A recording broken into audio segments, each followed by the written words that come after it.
Hey, yo. What it is, Duke City. Welcome to the program. Welcome to Two Men On. Welcome to 95.9 FM, AM 610, The Sports Animal. Got a hell of a program for you today here at the bar at Sadie's on 4th, watching the little Mountain West tournament basketball. We'll get to your Lobos shortly. We're talking about Lobos in every hour. We're talking about Lobos in the 5 o'clock hour. Mark with Howie's Sports page will join us in the 6 o'clock hour. Fred's not here. No, he's not. Fred's out on assignment. Papa's here, though. Daddy's here. Daddy's here, baby. You know that voice. You know him from, basically, let's be honest, everything in Albuquerque. One Aaron Buck Burnett. Welcome back to the program, my friend. Thank you. Today I'm going by Babe Ruthless. Babe Ruthless. I like that. Yes. Let me write this down. Babe Ruthless. Babe. It was either that or Shaquille O'Feel. Oh, did y'all open your feels today? I'll open my feels today. Zay Johnson back They at just the rolled his eyes studio. at me. You know I can see you, right? If you want to see Babe Ruthless, you want to see his handsome face. Thank We are you. on YouTube Live, Facebook Live, and Instagram Live, all under Talk ABQ, all under Two Men On. Find us on the interwebs. If you're listening from the future, thank you very much, whether it's Spotify, Apple Podcast, Stitcher, SoundCloud, however you get your podcast. Thank you for being a friend of the show. Let's jump right into it, Buck. Lobos kind of controlled the whole game today. They had San Jose went on a little streak, got hot, went up by 5 there just for a second. But it was kind of domination by the Lobos into the first half, all through the second half. And let's be honest, that's what you're supposed to do when you're number 1 seed and you're playing your first game in the tournament against a number 8 seed. Very defensive game. 63-52 the final. This should be a walk in the park for these guys. Hard agree. Yeah, for Right? sure. Hard agree. Like, this is the one Should be a piece of cake. It's 8 versus 1. Even though the San Jose State Spartans beat you earlier in the year, even though they played you really close in the other game that they played together, it's a number 1 versus an 8. It's a 26-win team versus a 15-win team. This is how it's supposed to go.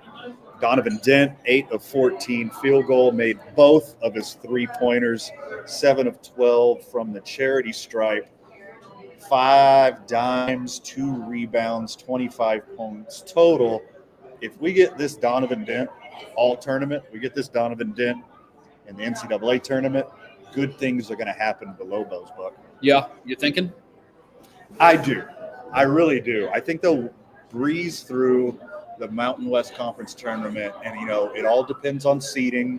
It all depends on bracket matchup. Yep. But I feel it coming. I feel Donovan Dent will lead the Lobos to the Sweet 16 this year. Again, matchup, specific, matchup necessary. But I like what I'm seeing, and this is a good start because they could have came in soft. They could have came in weak. They could have been like, oh, San Jose, they played us so well earlier in the year, but they brought their A game. They manned up, and they rode 8, 9, 10-point deficit right up until halftime, all the way through the second half. Kind of controlled that thing. So, dumb question here. Why did the Lobos play San Jose State? Why didn't they play Air Force? Why isn't the number 1 seed playing the number 11 seed? Oh, because New Mexico got the bye. So Air Force and UNLV played last night. to see who played New Mexico. Oh, it was a play-in? It was a play-in. So, Okay. New Mexico had a bye, and then seeds 7 through 11 Were the play-ins. were the play-ins to see who played number 1 and number 2. Gotcha. Okay, makes sense. Nelly Jr. Joseph, 6 of 16 field goal, 2 from 5 from the charity stripe. 18 rebounds. That is a force down in the paint. I'm liking what I'm seeing here. Donovan Dent doing Donovan Dent things. Nelly Jr. Joseph doing Nelly Jr. Joseph things. You would have liked a little more efficiency out of Nelly Jr. Joseph. He's usually over 50% field goal shooter because most of his shots are so close to the basket because of the style of game he plays. But Donovan Dent doing Donovan Dent things, Nelly Joseph controlling the paint, grabbing all of the friggin' boards. If you're creeping towards 20 rebounds, you're doing something right in the paint. True Washington, he's my key to the Lobos making deep runs in the 2 upcoming tournaments.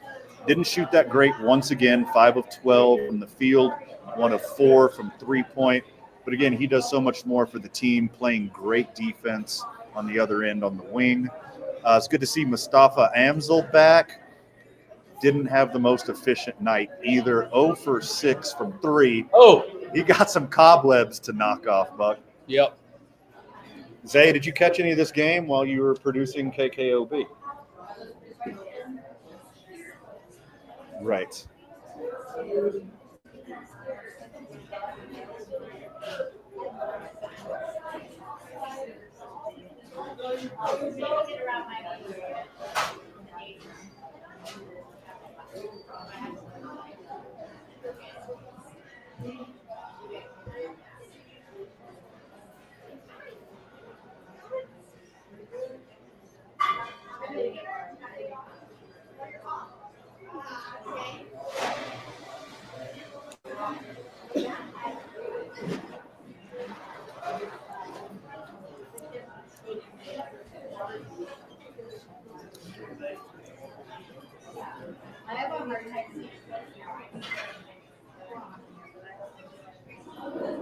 Yeah, and you don't have to hit every 3. I mean, they're far away and they're worth more points for a reason, but you want to take better threes and you want to have higher efficiency threes. And you only need a couple more than buckets to go in. Shot 31% from 3-pointers. You want that to be over 35%. 40 is a heck of a game. But if you get your field goal percentage over 40, you get your 3-point percentage over 35, you play good defense, you're going to beat a lot of teams in this tournament.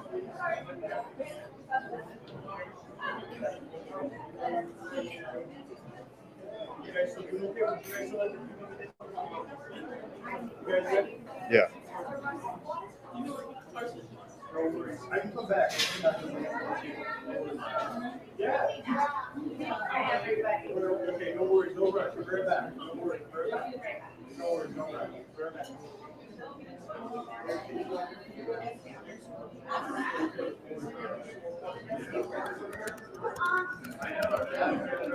Yeah, you're putting your team in a really good position, getting all those second chance points.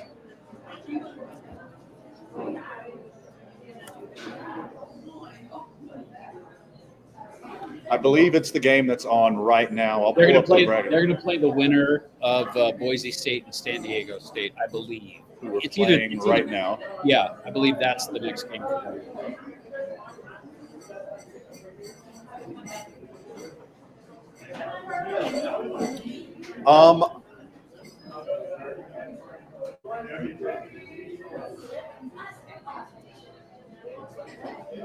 That is correct. Yeah, and they deployed a new young freshman that they were going to redshirt as well. So the Boise State that's playing right now is a little bit better than the Boise State that was playing earlier in the season.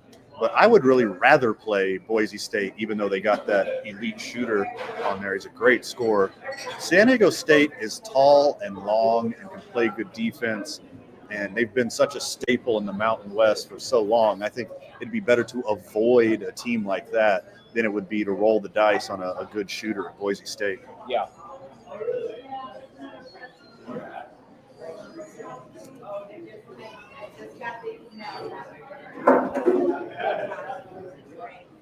Colorado State and Nevada up next. Utah State and UNLV is the late game. The last 2 games determine who plays each other, and the winner of San Diego State. Boise State will play UNM tomorrow, I believe, at 6:30 Pacific, 4:30 Mountain Time. Broncos 5:30 Mountain Time. Yeah, the Broncos just dumped a 3, and they've closed the gap between San Diego State. It's 28-22 right now. San Diego State. Tough team.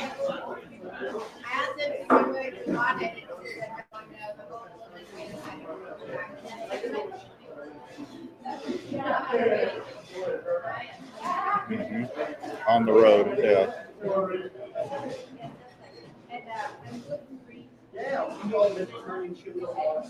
Agree.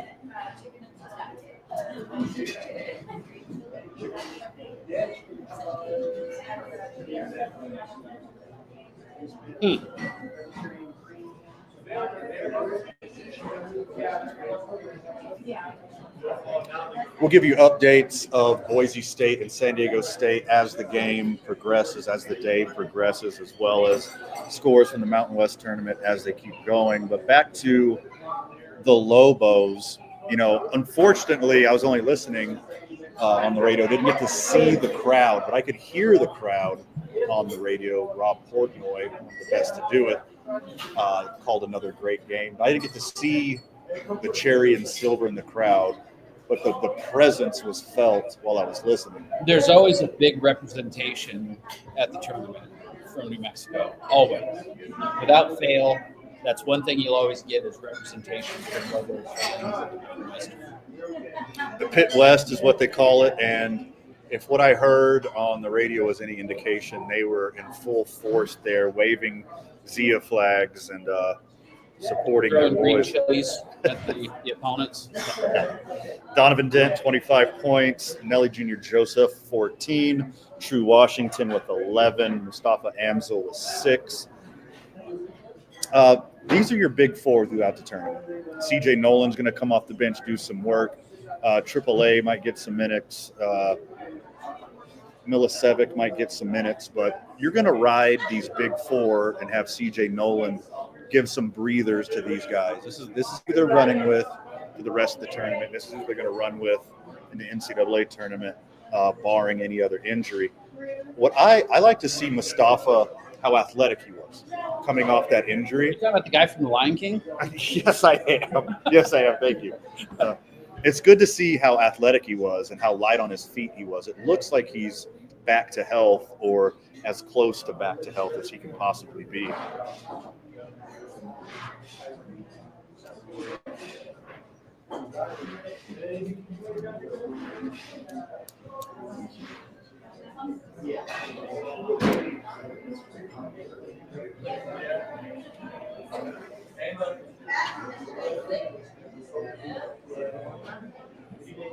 Yeah.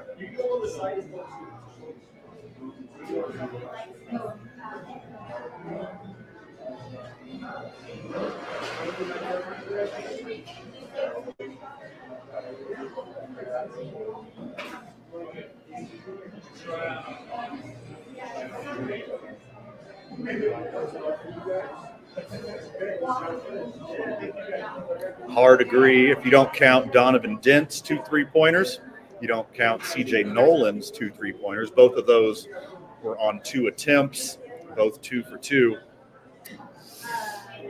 Lobos were 1 from 12, 3-point beside those 2 guys. Not ideal. True Washington, I hope he gets his shot back sooner than later. I expected a little rust from Mustafa, but Lobos looking good. Played great defense, controlled the ball, and just kept it at a nice little 8, 9, 10-point lead the whole game, and ended up winning by 11. I think it's comfortable. I think they put out the effort. I like what I saw from the defense. I like the effort on defense, and I really like seeing Nelly Jr. Joseph grabbing all those boards. More Lobo talk for you in the 5 o'clock hour as well as in the 6 o'clock hour. We're going to move to the NFL when we get back. NFL talk. Josh Allen got PAID paid. Yes, he did. And a lot of people think he is underpaid, and we're going to talk about that.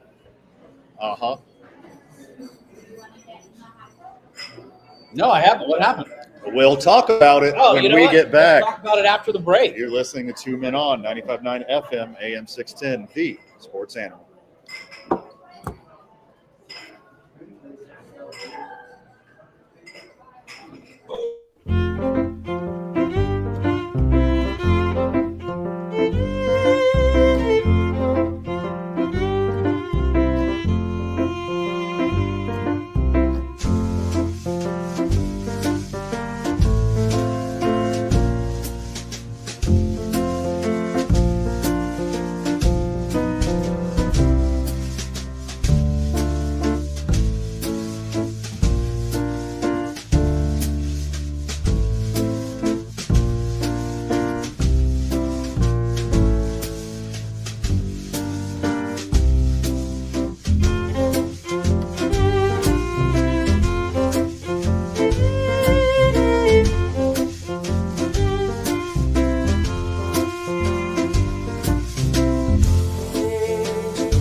Well, Fred Slow is out on assignment doing important research in the sports adjacent universe right now. Lucky for us, we got Babe Ruthless himself. You might know him better as Aaron Buck Burnett. Pinch hitting, baby.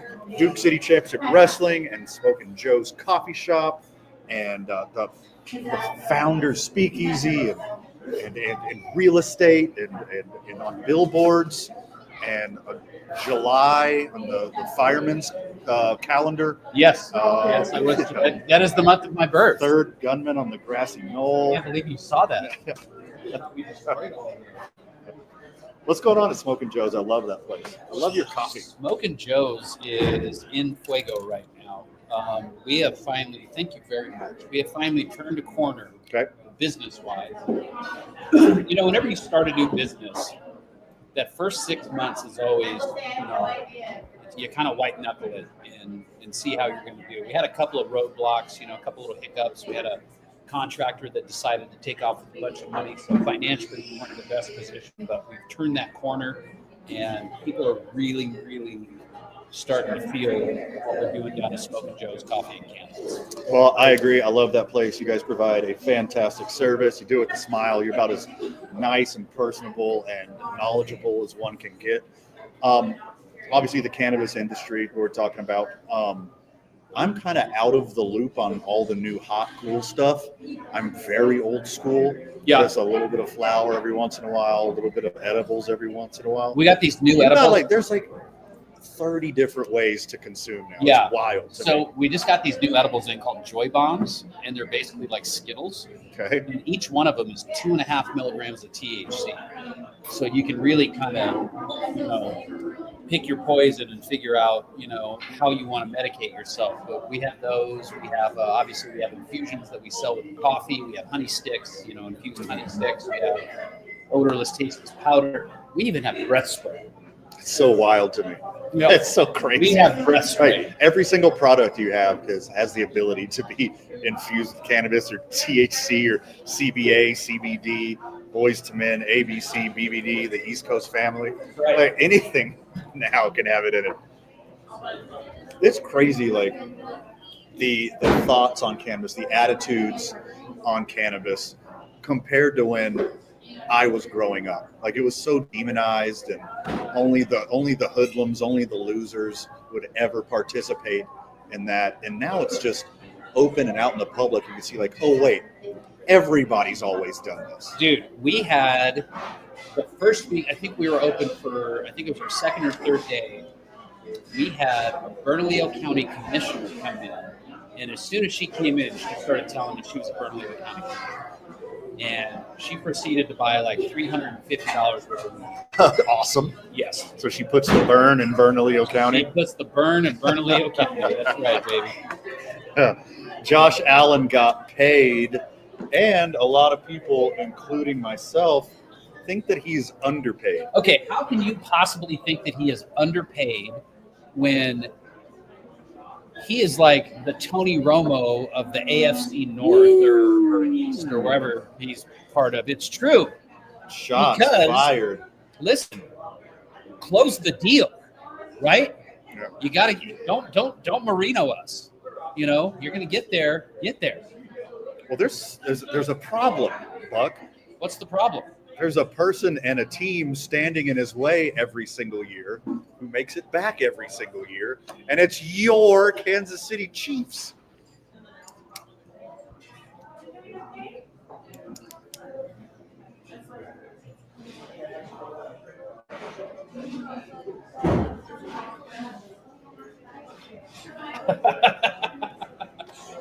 Carson Wentz was the guy last year, and I like me some Carson Wentz. I think he's a good dude. I think he's a solid quarterback. I think, I think the thing about Gardner Minshew is I think his personality probably wasn't really appropriate for Las Vegas. Now, Kansas City, he seems like he will fit right into that mold. It really does, because he's kind of a gunslinger. He'll go out, Mahomes is really kind of, we watched his first 2 years when he started playing, when he started for the team. You really did see that gunslinger side Sure. of him come out. And now, over these past 5-6 years, we've really seen him develop into a really smart quarterback. A lot of people don't like it, but Update in Las Vegas, halftime, San Diego State up 5 on Boise State. thank you. But yeah, I think Minshew's personality, I think he'll probably fit right in. I've heard some rumors. I was reading the rumor mill about who else could be coming to Kansas City, because obviously I'm a Chiefs fan and I want to see what's happening. They're talking about Stephon Diggs maybe going to Kansas City. I don't know how I feel about that. But see, here's the problem too. Xavier Worthy just got arrested again. Yes, 3 days ago, he got a DV down in Texas. So it's the second time he's been arrested in 12 months. And he's not being charged with DV?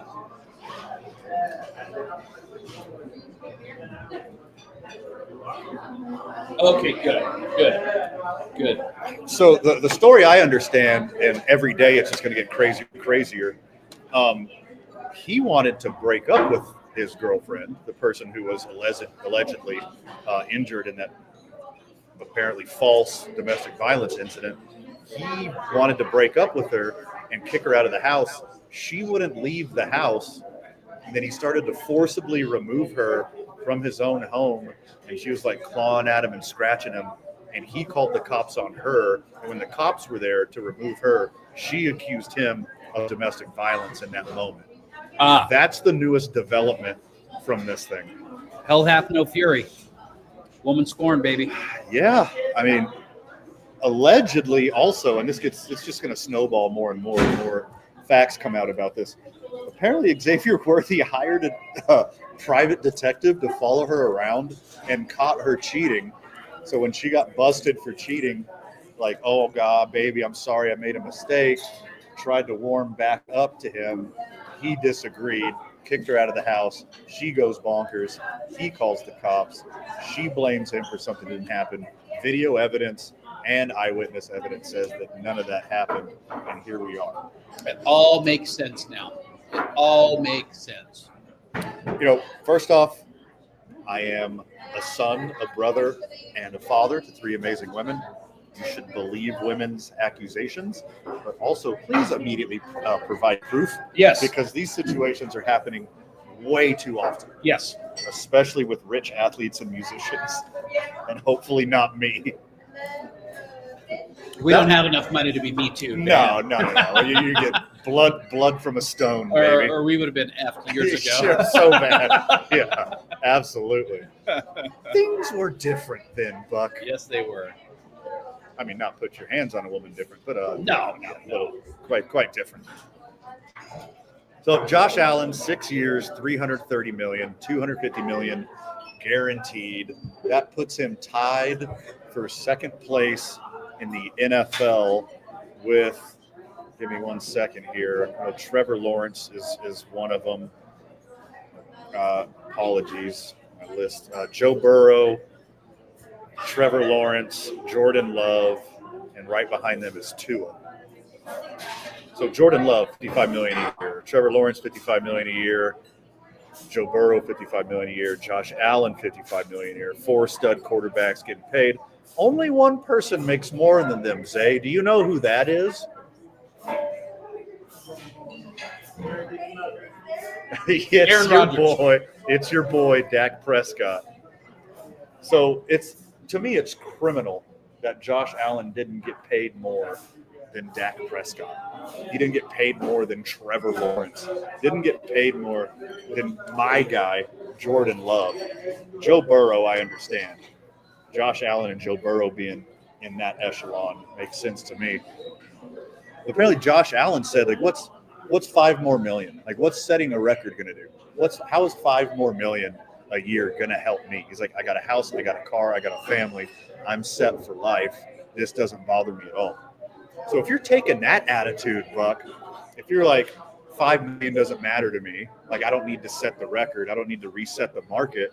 If you have that attitude, why not go full Tom Brady and go underneath the quarterback market? Why not take $40 million a year? If $5 million doesn't mean anything to you, why not drop down $20 million, and then you could afford a new stud wide receiver, a new stud offensive tackle, maybe some pieces on the defense. Because these guys have egos. But Josh Allen just has a little bit less of an ego. A little bit less, yeah. $5 million less. $5 million less.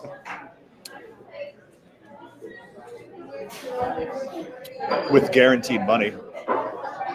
Yeah, highest ever with guaranteed money, but per year, he still makes less than Dak. Eagles signed Adoree Jackson. Oh, the Eagles signed somebody instead of everyone else jumping ship. Yep. That's you're good at this, Buck, because you're segueing into our next topic. We're talking about the mass exodus from Philadelphia and San Francisco when we get back. Live at Sadie's on 4th Street. You're listening to 2 Men On, 95.9 FM, AM 610, the Sports Animal.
everyone. Welcome back to 95.9 FM, AM 610 Esports Animal. And welcome to Sadie's on 4th Street. We're watching some Mountain West Tournament basketball. Second half just started in Las Vegas. San Diego State, Boise State. Boise State makes their first bucket of the second half, is down 3. I'm glad they kind of tightened this game up a little bit. It looked like San Diego was getting ready to run away with this thing. It did. Aaron Buck Burnett joining us on the program today. You could call him Babe Ruthless. What's up? I'm pinch hitting. That's why I'm Babe Ruthless. Zay Johnson back at the studio.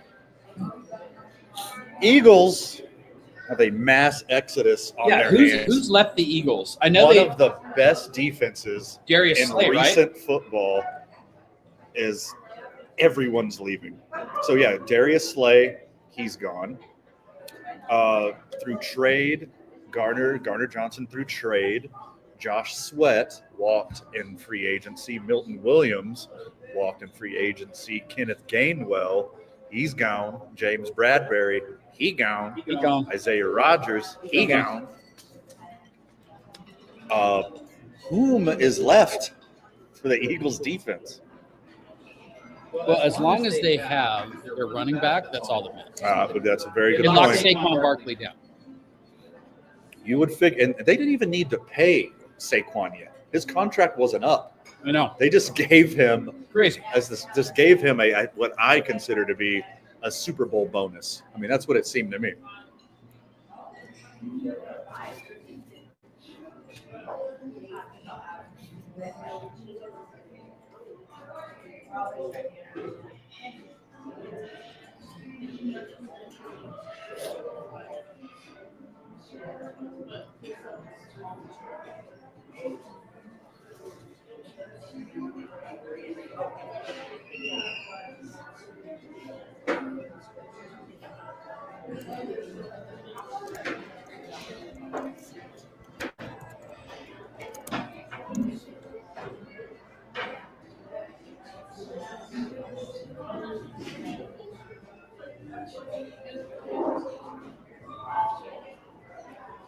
Here's the thing. At the beginning of this season, Saquon will be in his 7th year as a running back. What's the shelf life of a running back in the NFL now? 8 years, 9 years? Yeah, I mean, Well, when do they start saying they're old? Because, I mean, he came into the draft at, 21 years old, 22? It's So now usually he's pushing 30. some people say, like, you got the 100 pitch count, Major League Baseball. Right. A lot of people say your career count can be as little as 1,000 carries in the NFL. Wow. There's only so many Frank Gores. There's only so many Derrick Henrys. But usually once you hit that 5-year stretch of 200 carries a year, that's when you start to break down if you haven't had an injury already. And Saquon is just flying past that. If you were drafting your fantasy football team right now and you could have prime Saquon Barkley or prime LaDainian Tomlinson, who do you take? I mean, it's kind of a wash. You think? Yeah. Saquon's a tiny bit bigger, probably a tiny bit faster, too. LT. They're kind of the same player. LT, baby. LT.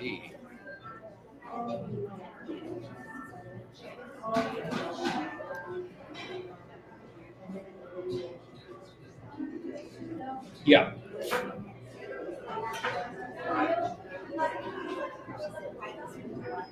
Yeah.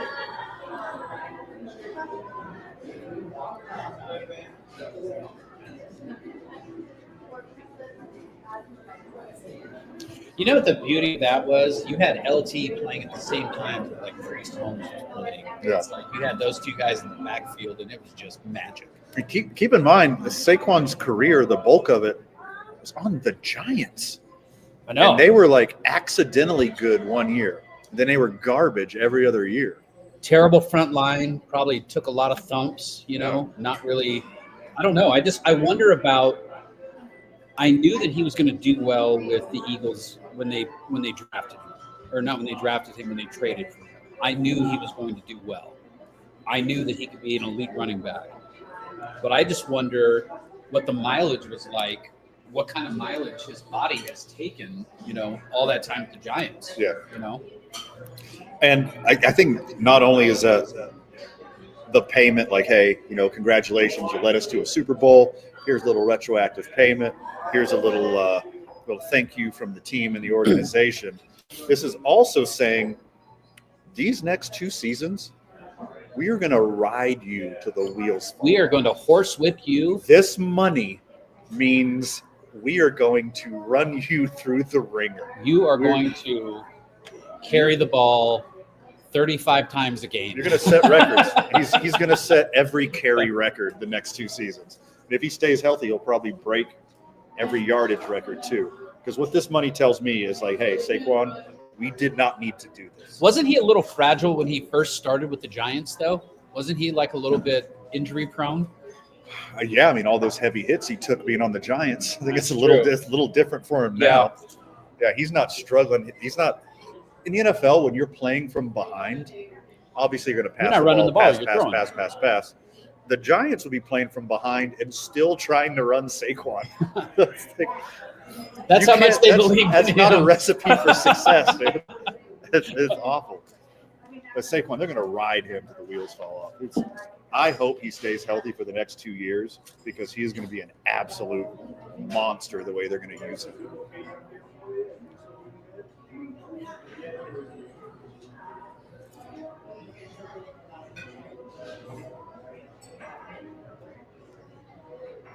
Yeah. It's going to be a committee.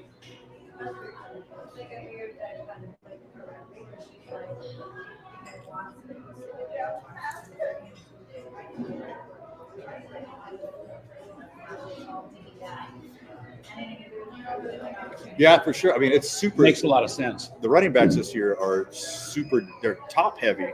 There's some for sure studs there, but it's also, I agree, it's super deep. They can get a guy in the middle of draft, at the end of the draft, who can carry it 5 or 10 times a game, take a little bit of heat off of Saquon, help keep fresh legs. But I don't think that's really part of the game plan. They're paying him this much money to say you are our team now. If and I guarantee you they insured that contract probably not 100%, not 150%.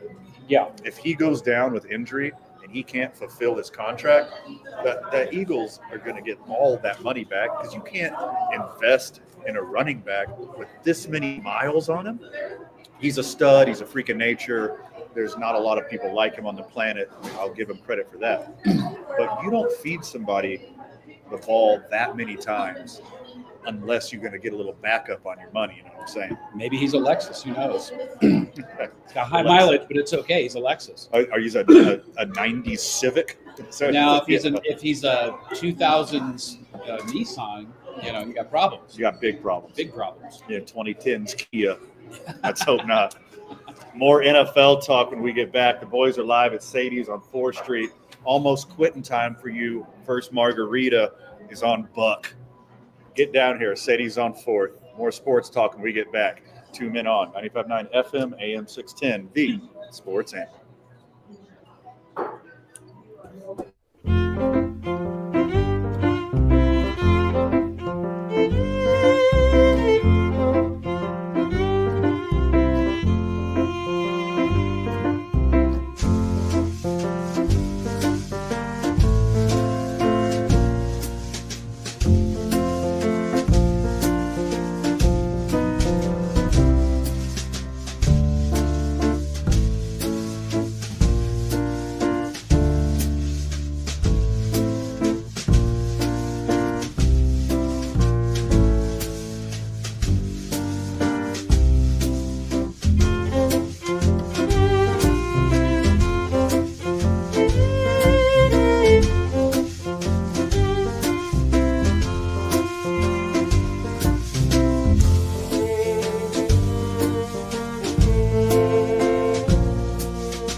A little quickie here before we take you to the top of the hour. I know how you like quickies, eh? 14 minutes, 30 seconds left in the second half. Boise State just took the lead against San Diego State. Three-pointer off the rim, 41-39. Boise State, 14 minutes and counting.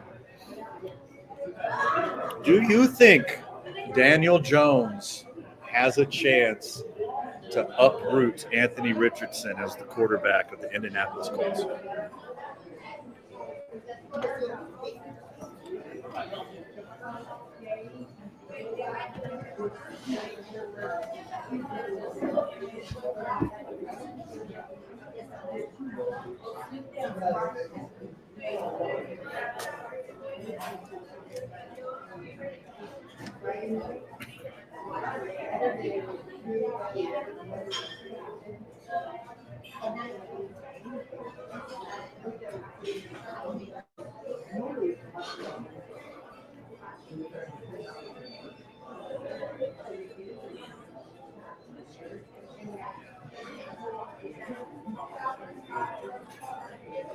Which was weird. It was very weird.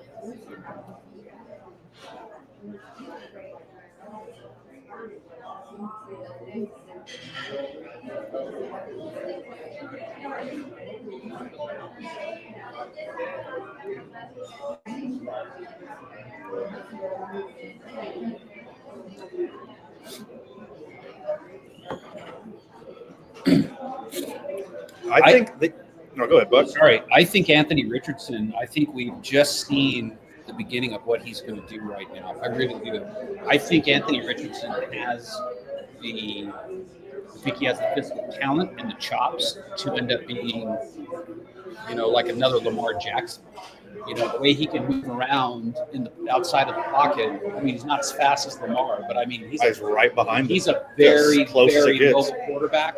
And I think, I'll just say it right now. I was a total gas bag his rookie year. He gets injured, how far into the season? 3 weeks into the season. Right. He's out for the rest of the season. Yeah. And I was like, oh, another flop, And then you see him last year, and man, I'm drinking the Richardson Kool-Aid for sure, 100%. I think that kid is going to be a stud. He's got all the measurables. He's got all the intangibles. He's got all the stuff that you can't coach. Now he needs to work on the stuff that you can coach, because I think he is a one-read, sometimes two-read guy when he's in the pocket. If his first read isn't there, he will glance toward his second read, and his second read isn't wide open. He is running immediately. Yep, absolutely. I don't think he knows how to properly read an NFL defense. Maybe the speed is too fast. I don't know. I understand why he was a first-round pick, because he looks like, plays like, can throw like Cam Newton without all the experience, without all the pedigree. He just doesn't have enough reps. He doesn't have enough history playing football. He doesn't have enough history being in big games. I don't even think Anthony Richardson should have played his whole rookie season. Let Joe Flacco do his thing. Let Carson Wentz. Patrick Mahomes sat behind Alex Smith for the entire year. Yeah. And then he got to start the very last game of the season against the Broncos. Yeah. I think there's something to be said about sitting and watching a quarterback and learning from them. You can take Aaron Rodgers and Brett Favre as a good example. Rodgers sat behind Favre for 3, 4, 5 years, something like that. And and Brett didn't want to. He wasn't buddy with him. He wasn't showing him. But Rodgers just sat and absorbed that stuff. And I think that is super important. Unless you have like a full-on quarterback coach like Sean Payton, it's invaluable to sit behind a quarterback and watch. If Anthony Richardson proves that he can read a defense, they should give him the keys to the Porsche, let him drive all he wants. Yeah. If he isn't making any improvements to reading defenses and going through his progressions, give it to Daniel Jones. Yeah.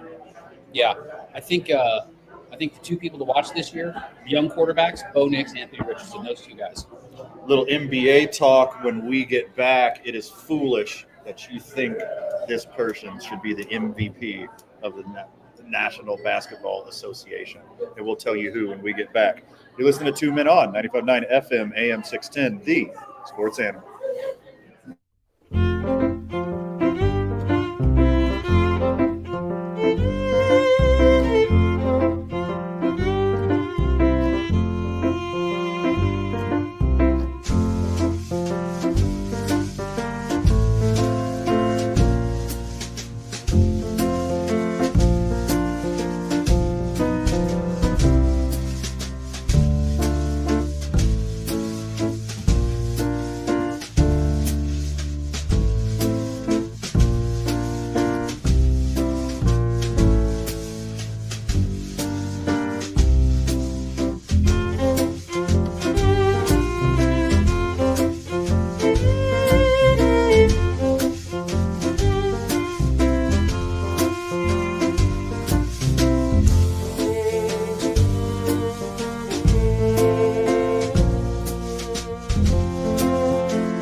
I feel like we're walking into Founders right now.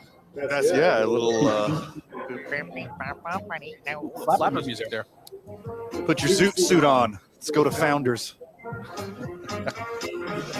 There is a Zoot Suit riot happening downtown. There's no riots. No riots, please. Let's not do that again. Welcome back to the program. Welcome back to 2 Men On. Welcome back to 95.9 FM, AM 610, the Sports Animal. One Van Nunley here, one Zay Johnson at the studio. Fred Slow out on assignment doing important sports adjacent research out there in them streets. In his stead, we got Babe Ruthless pinch hitting. You know him better as Aaron Buck Burnett from, well, everything. Yes. Oh, yes. The world, for whatever reason, thinks that SGA, fantastic player, is the front runner for the most valuable player award in the National Basketball Association. Shea Gilgamesh Alejandro having a fantastic year. Did you call him Gilgamesh? Yeah, literally. Shea Gilgeous Alexander having an I incredible like year. Gilgamesh better. Gilgamesh is way better.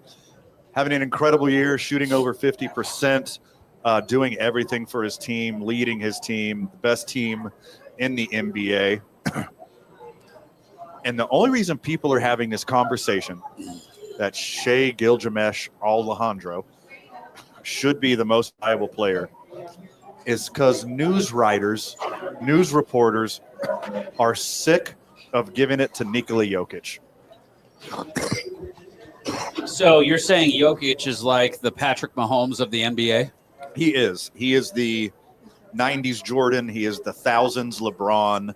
He is the best in the league.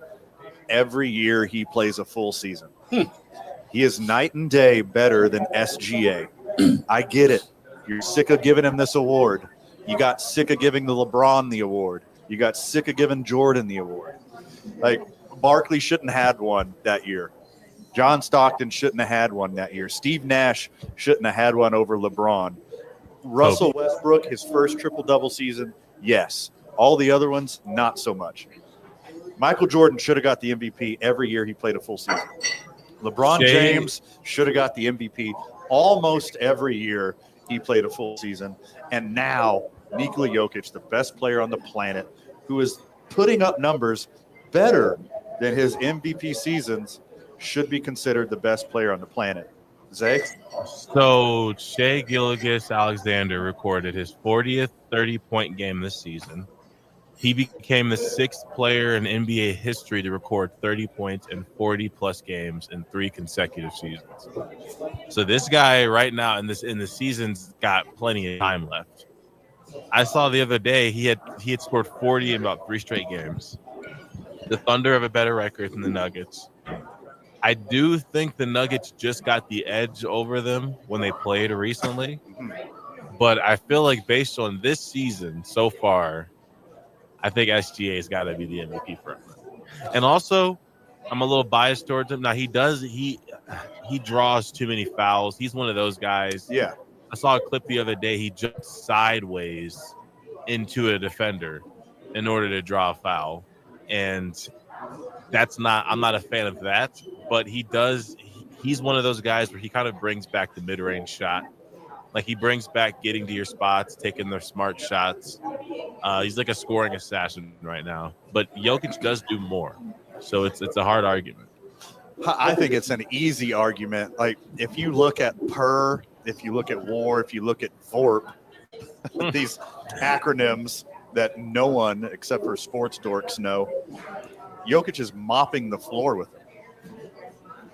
Yeah, but the Thunder are a better team with SGA leading the charge. And, that always helps the MVP frontrunners. Well, yeah, it's not best player on best team. It's most valuable player. You could be on a crappy team and still be the most valuable player.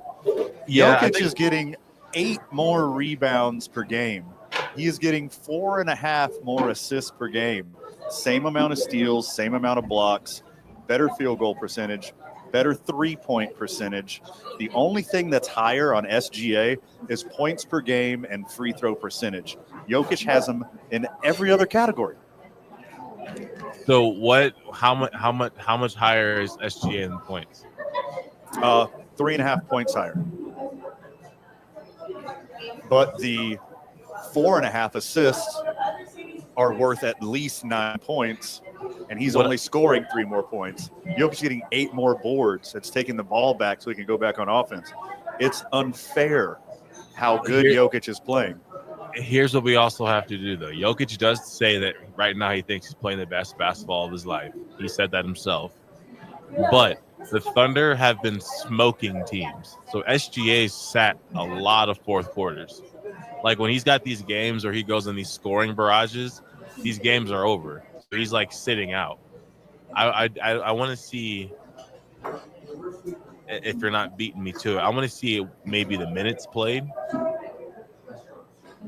Because I feel like the minutes played are super close. I just saw it. 1 second. Jokic averages 2 more minutes per game. Not significant. Player efficiency rating, they are 1 and 2. So Jokic 32.2, Shai Gilgeous-Alexander 30.9. Player efficiency rating is basically the war of basketball. Yeah, VORP. I'll get you a VORP here in a second too. It sounds like their ability Jokic is also ahead of him in VORP. So basically everything except for points per game and free throws per game, Nikola Jokic. Okay, but then we take a look at wins, and the Thunder have 12 more wins than the Nuggets. I mean, it's a team sport. One guy's not going to do everything, but I get what you're saying. He's leading the charge on the best team. So like he's gonna. I hear what you're saying as well, but I saw Steve Nash get the MVP over Kobe in 06 when Kobe averaged like 35 points per game. Yeah. But the Lakers, I think, were like barely a playoff team and might have missed playoffs. So they gave it to Steve Nash. LeBron, a lot of the times, like for instance, when D Rose got it, I think D Rose definitely deserved it that year when the Bulls had the best record. Jordan playing better at 41 than D Rose was when he won the MVP. Who? I'm sorry, LeBron right now. Sorry, did I say Jordan? We've been saying those. Who? No way. We're saying those 3 names way too much. LeBron is better now than D Rose was in his MVP season. Put those numbers right next to each other. It's very true. It's very true. I'm sorry, the numbers don't lie. Eye test. Nah, D Rose was that guy. Perception this year, like you said, Thunder have more wins. Yeah. SGA's leading the league in scoring. That's kind of how you keep score of a basketball game, who gets the most points. But that's not indicative of a total rounded season. Jokic is putting up better numbers this year than his other MVP seasons. He is ahead on all the statistical metrics except for points and points per game. I just think it is a perception issue, and it is a MVP fatigue giving Nikola Jokic the MVP. Not only because he's been doing it for long and people are sick of it, he's boring. He's not fun to watch. SGA is fun to watch. He plays an exciting brand of basketball, and Nikola Jokic looks like he's playing in flip-flops.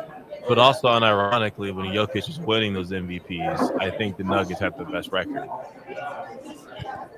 I'm pretty sure they were like the 1 seed. So I bet that's another thing the voters are looking at. And I mean, I'm just looking at SGA's numbers here. Okay, so he scored 50 in March. He scored 51 against the Rockets. And then not too long before then, he scores 50 against the Suns. Then he scores 52 against the Warriors. Then he scores 54 against the Jazz. Like he's been on a tear. He's been on a tear. Now, I am a fan of scoring. You know, I'm a Kobe guy. So, of course, the guy's putting up shots and he's getting buckets. But I don't know. Jokic 4 games ago, I'm sure you're aware of this. 31 points, 22 assists, 21 rebounds. Triple-double, baby. He had one more step beyond that, Buck. He had a triple-double in the first half and he had another triple-double in the second. What? That is incredible. That's freakish. How many times did MJ do that? Never. How many times did LeBron do that? That hasn't been done since Wilt. Really? Yes. No, Jokic was the first player ever to do that. No kidding. Yeah, he's the first guy ever to get 50, 20, and 20. Wilt did some ridiculous stuff, but I don't think he hit 20 assists in those games. I think that's why. Just shows you how unselfish Jokic is. This just in, San Diego State, Boise State all knotted up at 47 right now with 7:30 left in the second. Got ourselves a game here. I just think it's foolish that Nikola Jokic is doing what he's doing, and there's a conversation about somebody else winning the MVP. Blows my mind. Yeah, but you got SGA, though, and you're 12 games. It's not like they're just a couple games ahead. Like, they're 12 games ahead. Yeah, I mean, Jokic can't do it by himself. I mean, who in the history of basketball could do it by themselves? Michael Jordan. Young LeBron. But Michael Jordan could not do it by himself. I don't know. He did a lot by himself. Hey, he lost in the playoffs by himself. That's one thing he did. Oh, you mean besides the 6 or 7 times he won? How many times did he win? How many championships until he got Pippen, he got bounced out of the playoffs every year. Sorry, Jordan fans. We're going to take a break so we can come back and talk sports and sports adjacent content with you, and more of that from Sadie's On 4th. You're listening to 2 Men On 95.9 FM, AM 610, the sports animal. This traffic update courtesy of Glasheen, Baez, and Inderman Injury.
Cougars of Kansas City, get ready. Are you talking about the middle-aged women?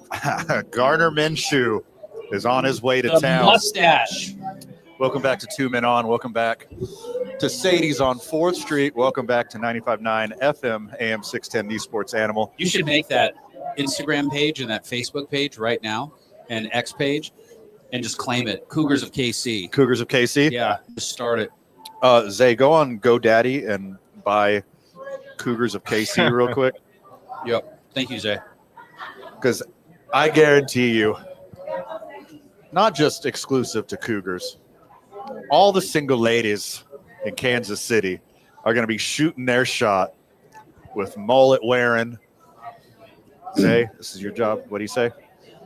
That mullet wearing. And you go, what? Ooh. What? What? Mustache sporting. What? Mott and chop wearing. Did you ever hear when he first broke into the scene when he was first in the NFL and this porn company wanted to sponsor him? Yes. Yeah. So sweet. They wanted to him to do his morning warm-ups or something in his jockstrap. Yeah. Yeah. Yeah, I would. You totally. Oh yeah. They I were going would. to pay him millions of dollars. 100%. Used to live in a I think school NFL, bus I in think the parking lot. PA probably wouldn't appreciate that. Why not? Come Draws on. attention. I mean, If you're covering your parts, you can kind of do anything, yeah, right? but a jockstrap, you got bare backed. What about was it the body issue on ESPN? Yeah. Everybody was practically naked on those things. That's true. Close enough. That's good advertisement. The guy used to live in a school bus. Did he really? A guy used to live. He used I to didn't know have that a about him. custom van that he put in the He is so parking Uncle lot of the Rico. stadium. He is totally Uncle Rico. He's Uncle Rico. He is full on Uncle Rico. But Uncle Rico made it this time. Yeah. They made it to the top of the mountain, the same mountain that he threw the ball over. He made it to that mountain. Gardner Minshew's that dude. I love Gardner Minshew. And now he just gets to hang out, rock a clipboard, Now he's on America's team. learn from Andy He's Reid. gonna look good in the Yes. the cherry and gold. And now you have all the confidence in the world that, knock on the 2 Men On championship belt real quick. Patrick Mahomes never gets hurt. Yeah, thank you. But for now that. you have the confidence to you got a QB 1.5 here. He's not number 1, and he's better than a number 2. He is better. So you got all the confidence in the world now. I didn't ask you what you thought about Geno Smith going to the Raiders. For the Raiders, I love it. For Geno Smith, I love it. For Pete Carroll, I love it. For whoever gets stuck as QB2, bummer. Yeah. Because Geno Smith is just a shade better at Gardner Minshew. He's better than a backup, and he's not a game changer. He's a middle-of-the-road NFL quarterback. Yeah. But for the Raiders, to have that stability, a guy that is going to be QB1 quality, playing for an offense he's familiar with, you don't got to rotate through Aiden O'Connell and Gardner Minshew and Marcus Mariota and the ghost of Derek Carr. You got stability for the first time in a long time, and that's huge for an organization like the Raiders, who aren't used to that. I think he's the perfect fit for the Raiders. If I could pick the quarterback that I think personality-wise would be the best for the Raiders, Yeah, it is Geno Smith. sure. 100%. He gonna look good as hell in that silver and black too. He'll wear it well. Yeah, He will. yeah. For Hey, sure. do you think? I know we kind of mentioned this earlier. Do you ever think we'll see $1 billion contract for an NFL player? We were talking about. I love bringing off-air conversations on air. I think we'll see a baseball player first. Baseball first. We'll see a baseball player first, and I think. God, when is Arch Manning going to get his second contract? That's when you'll get your first $1 billion quarterback in the NFL. You think? Arch Manning's second contract will be the first $1 billion contract. So what is he? 3 years away from the draft? Possibly 1. So either Wait, isn't he a sophomore? he sat 2 years. He sat 2 years. Yeah. No Yeah. kidding. Yeah. Okay. So he'll be eligible next year. I think they want him to stay 2. So whose His son is camp that? said. That is Cooper's son. Cooper's son, the one that doesn't play in the NFL. Correct. Okay. Correct. Yeah. The only So one it out. skipped him and went to his son. He's Correct. probably pissed. People say blah blah blah. Cooper had a freak. He had a Eli, freak injury. You got Peyton, and then you've got Cooper.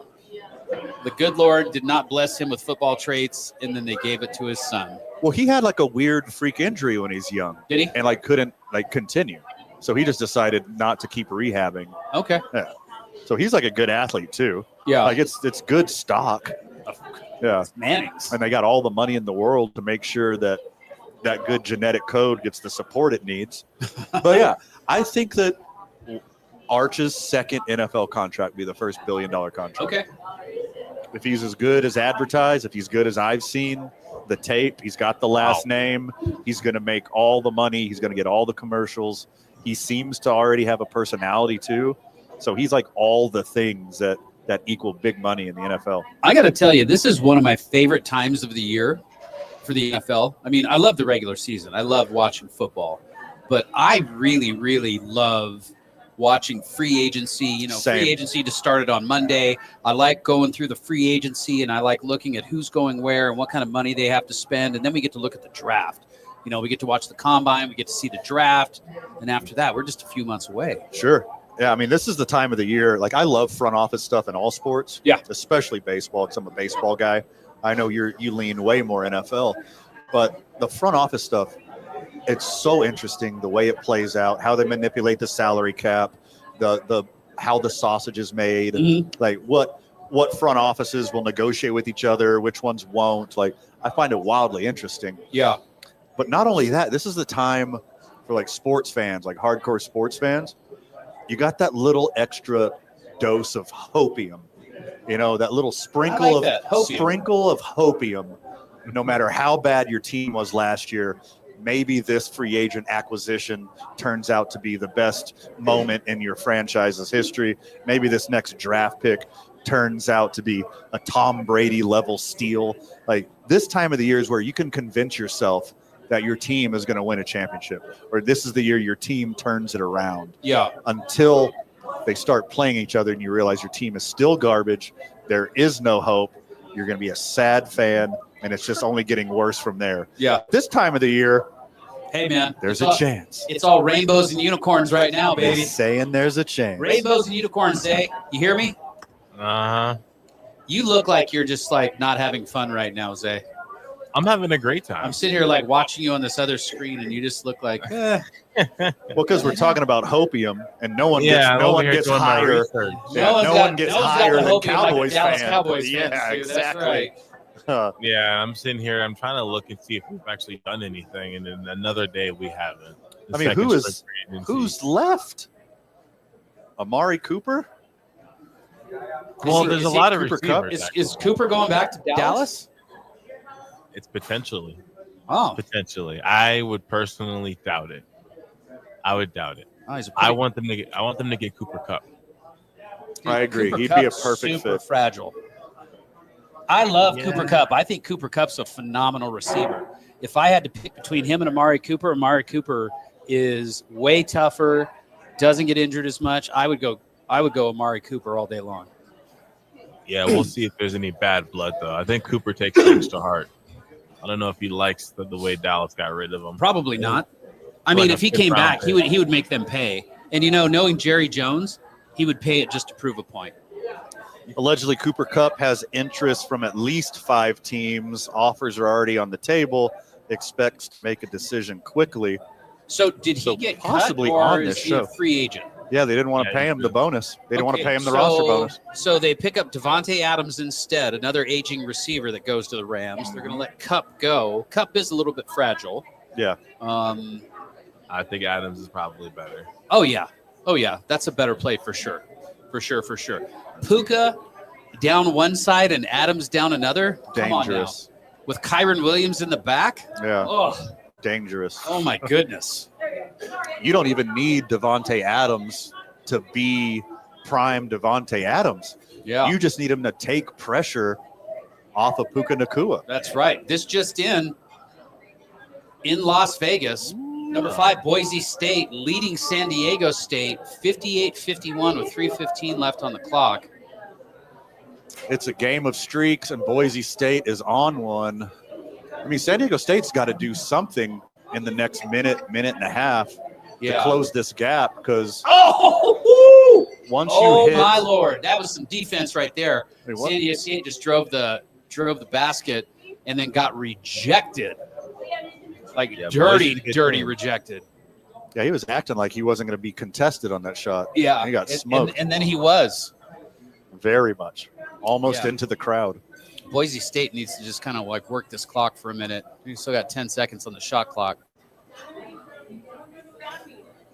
But instead, turn it over out of bounds by a guy who I'm assuming was the trainer a couple weeks ago.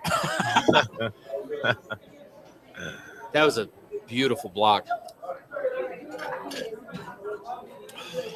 So you would think that by now free agency is going to be like pretty much like died down, but there's still some big names. Like we don't know where Aaron Rodgers is going to be. We don't know where Russell Wilson's going to go. They're talking about so get this. So Russell Wilson was seen leaving the building at Browns headquarters today. And then Kenny Pickett tweets something, and he was like, he knows I'm the starter, right? Or something like that. Like, Kenny Pickett's like, I'm the guy. I'm the starter. If he is really that delusional that he thinks he can just usurp the history that Russell Wilson has and the experience, he is cuckoo. He is loco. That's not happening. I'd rather have the ability for Kenny Pickett to be a quality NFL quarterback than I would to overpay Russell Wilson to hope you get old school Russell Wilson. What does Cleveland need to do? Do they just need to blow it up and blow it up? I can't believe they signed Myles Garrett. Like they should have traded Myles Garrett for basically all of the assets. Well, they still have that giant $230 million weight around their neck that is also known as Deshaun. Yeah. I mean, you're doing nothing in that division for 5 years. Yeah. Might as well act like it. Yep. Like quit. What are they going to do with Myles Garrett? His rookie season, they went 0-16. Yeah. 5 years later. You know who else did that? His contract year. They won 3 games. Peyton Manning. Rookie season, 1-15. Yeah. But yeah, he's seen how awful Cleveland is for the past 5 years. And he's like, you know what? Sign me up for 5 more. He loves Cleveland and he got paid. Sign me up for more of this. Glutton for punishment. He got paid. Buck, you got to run? You going to hang for another one? I got to get out of here. I got to get home to the kids, man. But thanks for having me. Yeah, thanks for hanging out. Thanks for standing in for Fred today. Always a pleasure when you're on the program. Want to tell the friends of the show a little bit about where they can find you? Yeah, I'll be at Smokin' Joe's, southeast corner of Lead and Yale. It's the old Free Radicals building right there on the southeast corner of Lead and Yale. I'm down there every day. Usually about 8:30 I get there, slinging some coffee, slinging some cannabis, hanging out, and then, be down at the El Rey at some point. For Duke City Championship Wrestling. Yeah, the 22nd of this month. Yeah. Saturday night. I'll be there, man, with bells on. Zay, always a pleasure, my friend. Yes, sir. I'll see you later, Buck. I will see you soon. Buck, thanks again. When we get back, Zay and Van talk a little more NFL free agency. Who should go where? What are the best fits? And we work our way towards a 6 o'clock hour as we have Howie's sports page, Luke Markwith joining us, talk a little Lobos and a little sports round table. More sports talk when we get back. You listen to 2 Men On, 95.9 FM, AM 610, the sports animal.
just went final in Las Vegas. The Lobos will be playing Boise State tomorrow. Boise State going on a second half run, defeating San Diego State, keeping their Mountain West Conference tournament hopes alive. That was a fun one. Yeah, that's wild. Boise State, second half team. It's kind of similar to what they did to New Mexico. Yeah, I'm getting a little bit of deja vu. The way they played San Diego State today looks exactly like what they did to the Lobos. You're exactly right. I like it though. I like the rematch. I guess according to JJ Buck, I guess Boise State's always got this thing about them where they're like very cocky and they feel like they're just better than New Mexico. And they don't like coming here and they're always trying to find ways to get out of it. So I like the idea of New Mexico losing in the regular season to them and then getting their get back in the tournament when the game actually matters. I guess they all matter, but matters more. Boise State winning through volume, took 9 more shots and 19 more three-pointers.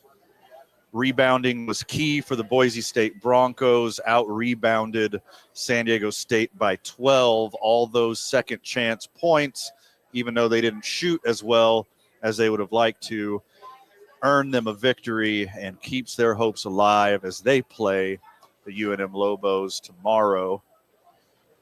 Yeah, they won the second half 34-19. Well, second chance points, get those rebounds, keep the ball in your hand, keep shooting. Good things will happen.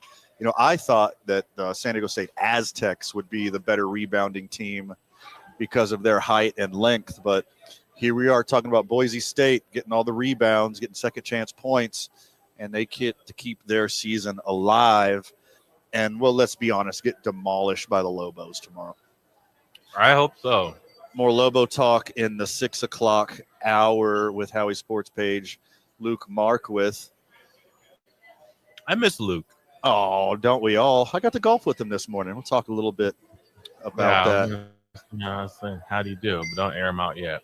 Well, he crushed me. I'm trying to see how this Dagenhart guy did versus San Diego State. I'm struggling to find. Pretty middling. Had 4 players in double digits. None of them really took the game over, but just volume.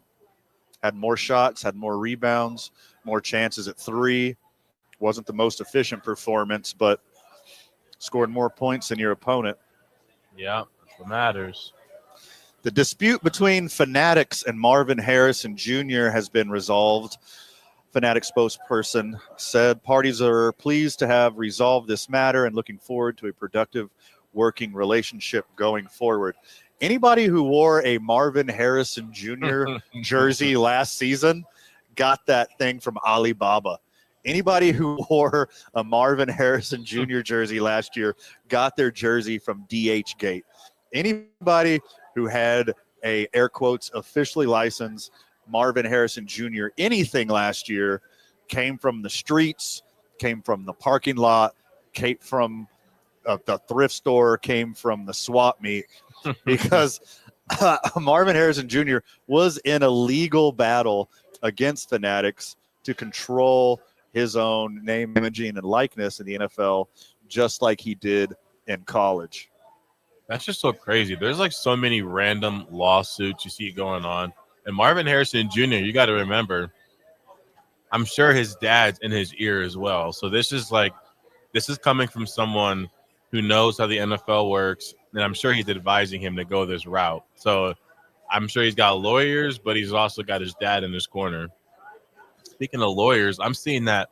Remember back when we played that clip of Mark Gastineau getting mad at Brett Favre because he so-called gave Michael Strahan that sack that cost him the record? Correct. Yeah. That was a big thing for a couple days.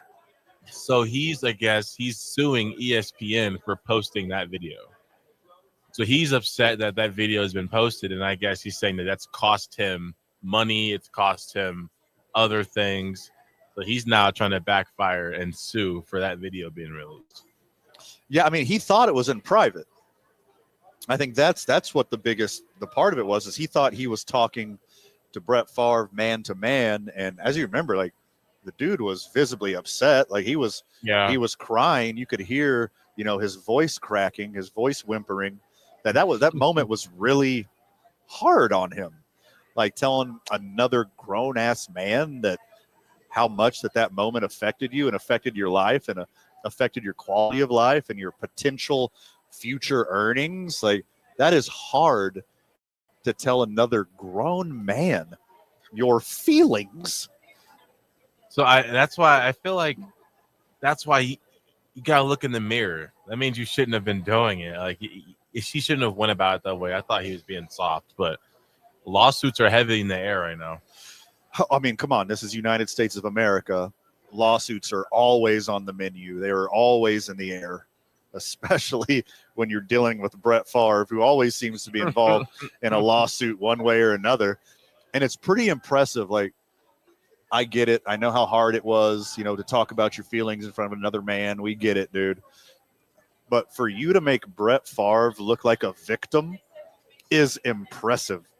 Yeah. It is so easy to hate Brett Favre in the last decade, in the last 15 years, since he was just the lovable, everyman Southern quarterback for the Green Bay Packers, ever since he got exposed as a D-bag jerk, even way before he sent unsolicited wiener pics, way before he got hooked on pills, way before he started exploiting people from his home state, way before all that. We knew Brett Favre. I just learned a lot about Brett Favre. Oh man, yeah, you were a little too young when some of this weird stuff was happening, but he hasn't been the greatest dude for quite some time.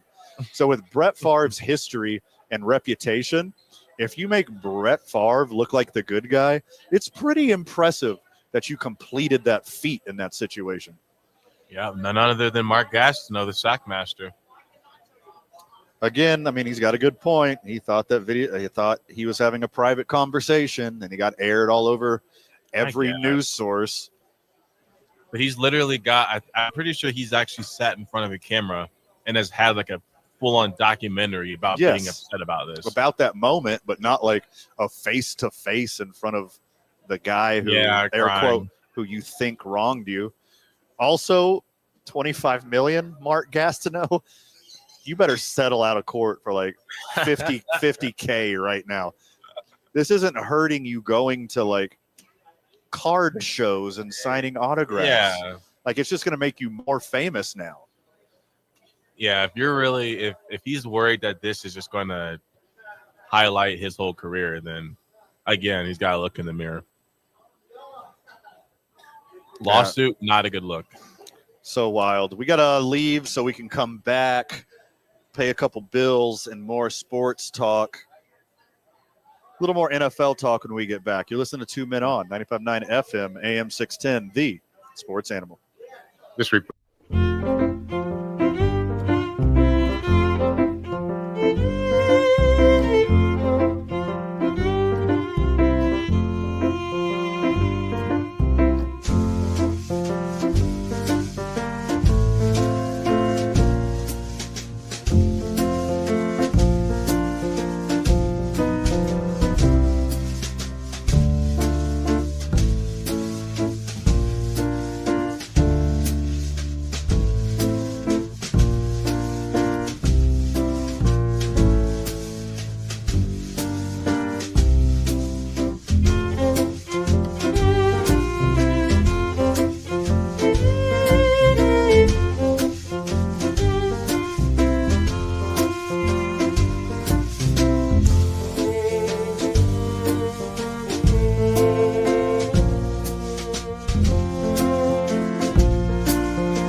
Welcome back to the program, Duke City. Welcome back to Two Men On. Welcome back to 95.9 FM, AM 610, the sports animal. Boys are live at Sadie's on 4th Street, as we are every Thursday. Big Lobo win today. Luke Marquith, GM, Mr. Everything at Howie's Sports Page. You know him from every Monday during football season as we rage at the page every Monday with the Monday Night Maniacs. Have about as much fun as humanly possible at Howie's Sports Page. One of my favorites, if not favorite. Basically, rectangles or squares that you go inside, like ever in the history of the world. How did it go for the UNM Lobos at Howie's Sports Page today, Luke? Oh, it was fantastic. Great turnout. Game was a little closer than we would have liked, but they got it together. It's one of those weird matchups for them. They didn't both times in the regular season with them. It was a struggle, and so they turned it on when they needed to at the end. But it was a great crowd. We're looking forward to tomorrow night, and yeah. Bright lights tomorrow night in Vegas. Boise State is air quotes at the UNM Lobos at the Pit West. 7:30 tip-off. Howie's is going to be rocking tomorrow. Yeah. Yeah, I was going to ask, was it busy or is everyone in Vegas?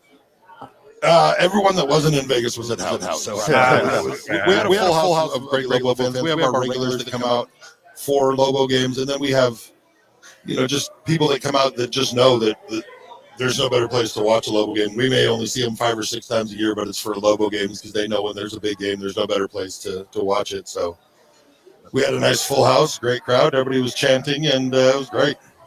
So cherry and silver as far as the eye can see in Howie's Sports Page. But there's always a couple wearing that crimson. There's always a couple Aggie trolls. Oh, yeah. Whenever there's a big Lobo game. There was definitely a few. And the Aggies were played at 4:30 today, so they were following, and so there was a few people there early for that game. But, that's all good in good fun. For the most part, we're both rooting for both sides, Really? There's no fights that break out between like State and Lobo fans in there. No, I tell people all the time. I went to both schools for a while. I've lived in Cruces for many years. I still owe both schools money, and I don't have a degree from either one of them. So my loyalties are kind of. I'm a New Mexican first and foremost, and I root for all things New Mexico. And we're not one of those states that's big enough to hate any other school that much, and they kind of. Yeah, that rich history of athletic excellence in both of our universities. Exactly. Yeah. I think we both go on heaters every once in a while when one sport's really good. And like I said, I go back. I've had really good friends that have played and coached basketball and football for both schools. Right. So I'm so torn. I had a real identity crisis when my good friend Brandon Mason who played for the Aggies. Right. Came in when I ran into him up here and gave me a bunch of Lobo gear. Yeah. And I was like, wait, he's like, man, this is work now. This is what I do. Yeah. I was working with them at the time, and just he's fantastic, and he's doing ABC now, and love Brandon. But yeah, it's I'm a New Mexican, and I root for all things New Mexico. I get it because we're in the same scenario. We met in Las Cruces. Oh, yeah. We've been friends for creeping up on 20 years now, and we met in Las Cruces while I was attending New Mexico State. I paid them off, but I also didn't agree to get a degree from there. Came up here to Albuquerque. I've been here for 16 years. So while I like the best of both worlds, I live a little bit closer to the one who pays me. Yeah, no, exactly. Yeah. There's more heated arguments over restaurants in Las Cruces versus restaurants in Albuquerque than there are over Aggies Lobos. I agree. Yeah, that's a more poignant topic for me. Like that one, I'll have some more strong opinions on. But as far as the universities, man, I go for all of them. Wait, I'm going to do back in my day real quick. We'll do back in our day when we get back. Let's talk a little bit about the Aggie-Lobo rivalry and what it means to us and what it means to us now versus what it looked like a while back. So I think that's going to be a fun topic. One more hour to go on the program. Thanks for hanging out with us at Sadie's on 4th Street. There are two tables open. And looks like 3 seats at the bar. So you can still get down here. Luke's going to buy you a margarita. More sports talk when we get back. You listen to 2 Men On, 95.9 FM, AM 610, the sports animal.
610, the sports animal.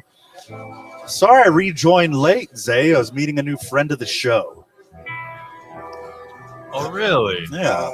It's not just OG friends of the show who come here and hang out and eat Like new delicious ones. Sadie's food. New friend of the show. Familiar with the station, not familiar with our work. Hopefully we just Really? gained a new friend of the show. He said he's going to put it on the car on his way out right now. I'm going to give him a couple minutes to make it to the We'll give car. him a shout out. I'll send our dude a shout out. So So before we went to break, we're talking about like the rivalry, what it is now, what it felt like when we were younger, living in Las Cruces, college-ish age, young adult age. And to me, like there still was that intense rivalry, but it was a little more on the friendly tip. It was like we'd get lit, we would talk crap, sometimes fisticuffs arose, but you would spread apart immediately, dap it up, and keep putting some coldies back. Oh, for sure. And, for me, it was a little different because there's like an Albuquerque Las Cruces exchange program. For sure. You know what I mean? Yeah. Like when you don't want to live at home or stay here, you go to Cruces, and Cruces people come here. So every time there was one of those games, we had friends in from out of town, one way or the other. Right. If the game was here, we had friends in from Cruces for it. If the game was down there, we had friends in from Albuquerque down there. Yeah.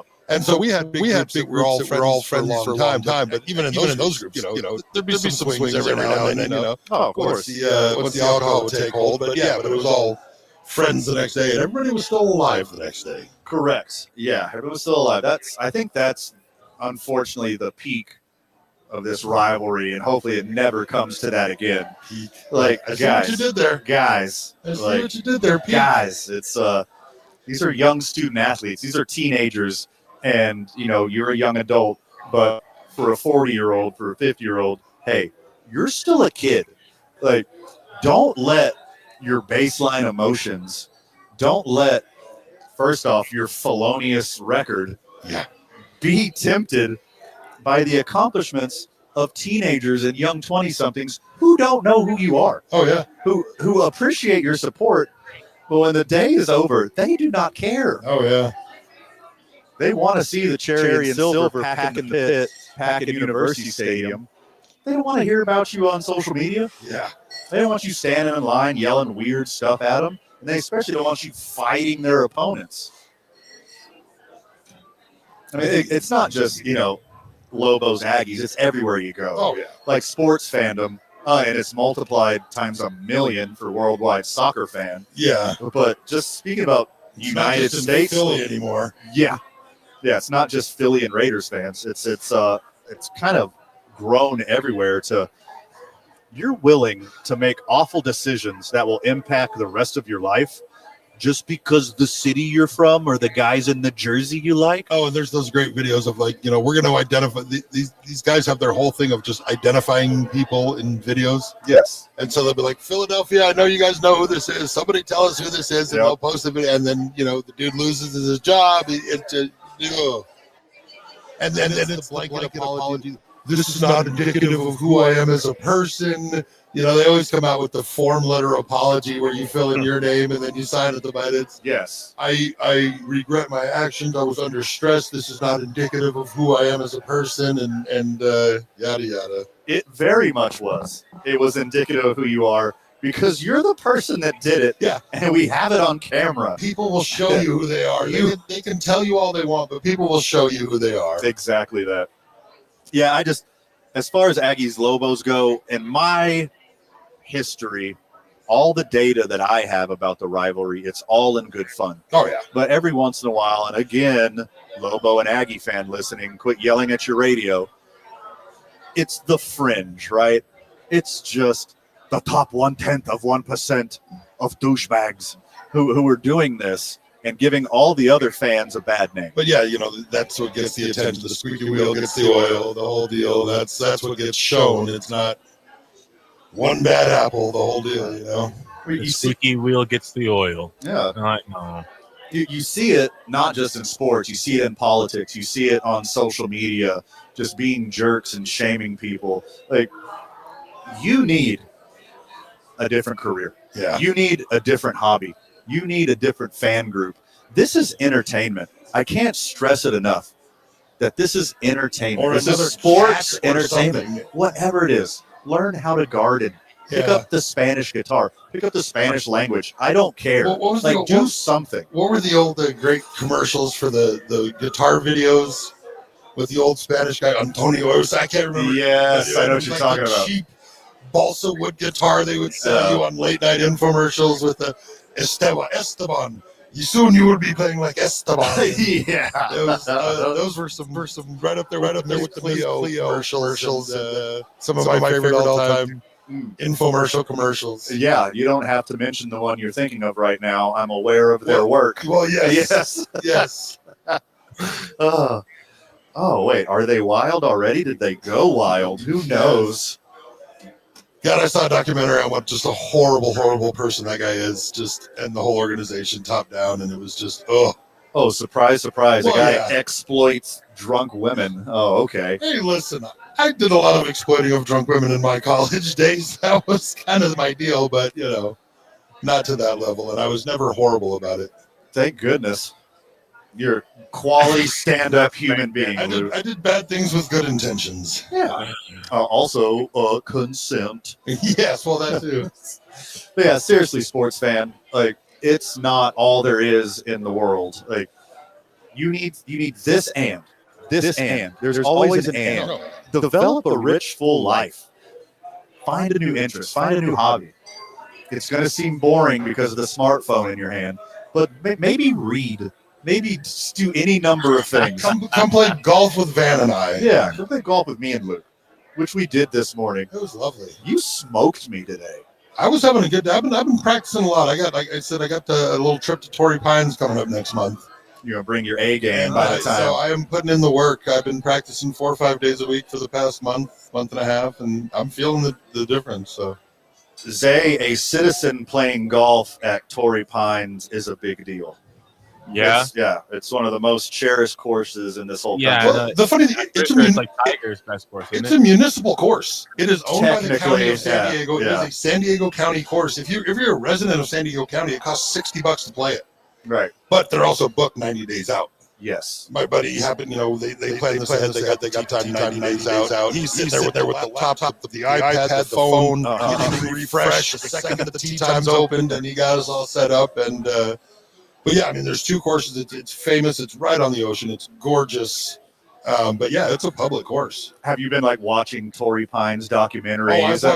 On doing flyovers on YouTube? They have like guys that do hole by hole, and you can watch them shot by shot and like looking at the hole. Like, okay, That's I'm so gonna try to sweet. get from here, and like I'm obsessed with this right now. So.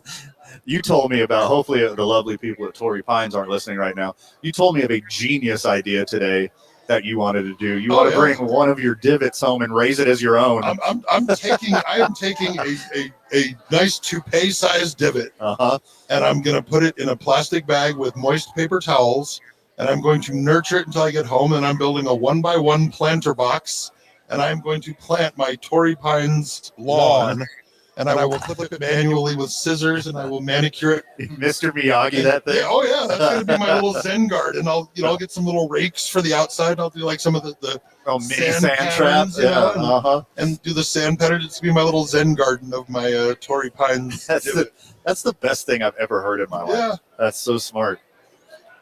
Torrey Pines. Isn't that Tiger's best course?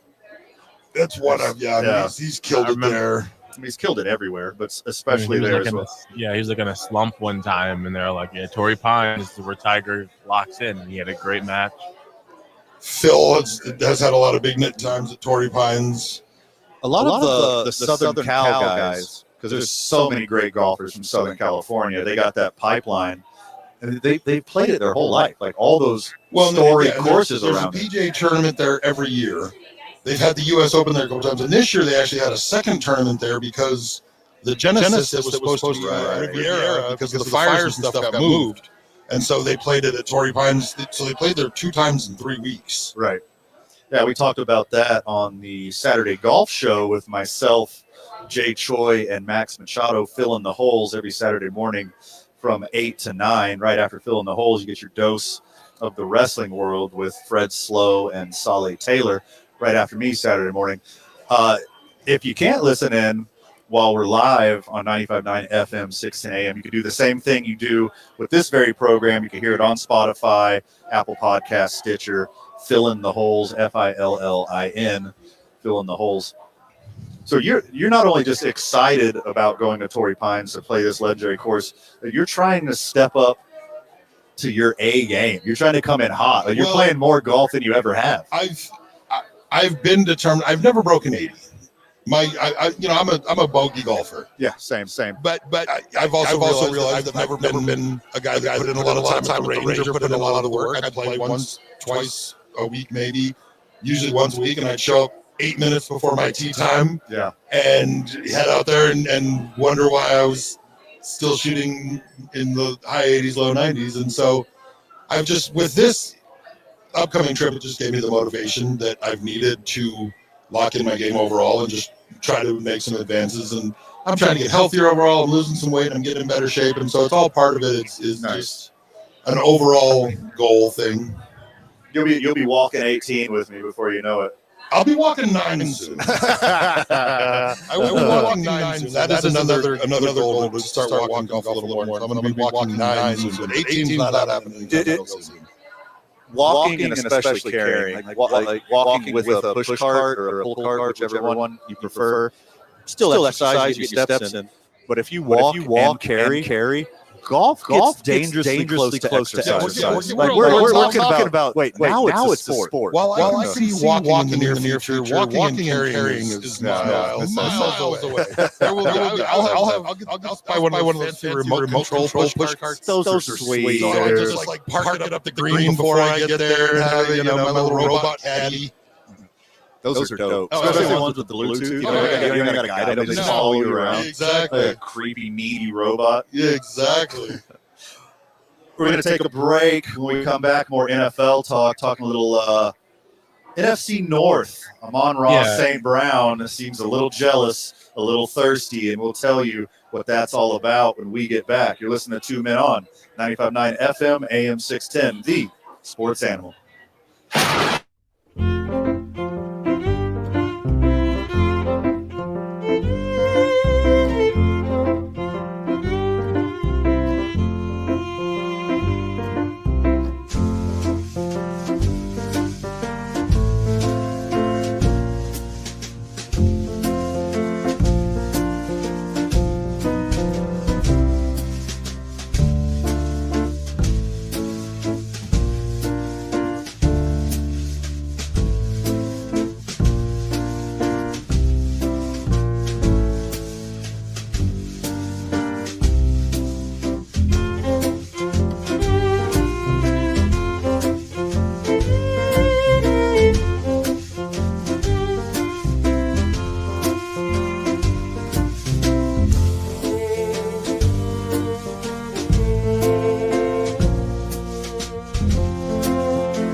It's going down at Sadie's on 4th Street. The boys are in the bar.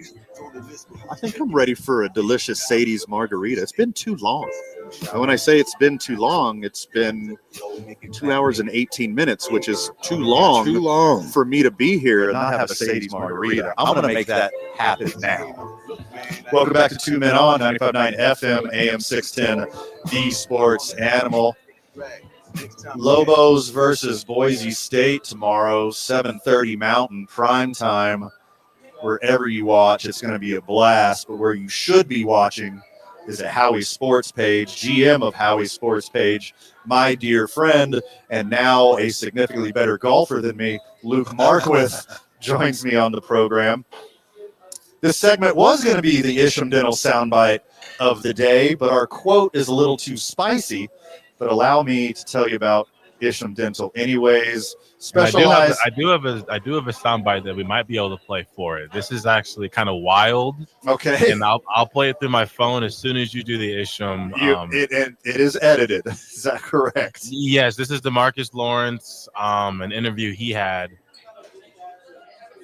that just dropped about an hour ago. It's like a 25-second clip. I'll play it through my phone. I think it'll sound pretty good. Okay, a double Isham. Check out ishamdentalabq.com. You can schedule your appointment right there on the first page. Put in your phone number, put in your email, put in your name. You can make an appointment.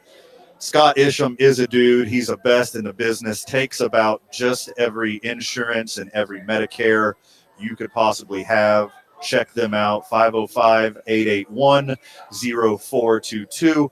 Go visit them at 3900 Eubank, Suite 5. That's 3900 Eubank Northeast, Suite 5. But I'd recommend using the website. It's easy. They will contact you, set you up with an appointment. Again, that is Isham, I-S-H-A-M, ishamdentalabq.com. We got ourselves a little curveball here, switching to a different Isham Dental soundbite of the day. Zay, hit me. This is DeMarcus Lawrence. Dallas is my home. I made my home there. My family lives there. I'm forever going to be there. But, I know for sure I'm not going to win a Super Bowl there. So, yeah. We're here. DeMarcus Lawrence, welcome to the Seahawks. Thanks for joining us. Fire. Shots fired. And you know what's up, Luke? I said I unfortunately can't really disagree with him with the direction it's going right now. But I also don't think Seattle's the place to go to win a Super Bowl. He was so coveted by the Cowboys fans. We loved him. We were all wishing him good luck. No one was upset with him. But also, I was going to bring this up earlier. I don't know if you remember, Van. Luke, you may have been on the show that day. But I called this. I said that Micah and DeMarcus Lawrence deep down did not like each other. I said they were battling for the leadership in the room. I don't know if you recall me saying that a long time ago. No, I do remember that, yeah. As soon as DeMarcus Lawrence signed with Seattle, right, Micah goes to Twitter, tweets out, "It's my time," puts a line emoji. People are like, oh, is he talking about the contract or is he talking about being a leader? One guy retweeted it, and he's like, I'm sure he's not talking about contracts. He's talking about leadership. Micah reposted that. So he basically co-signed that as soon as D-Law left, he's like, it's my time to step up as a leader.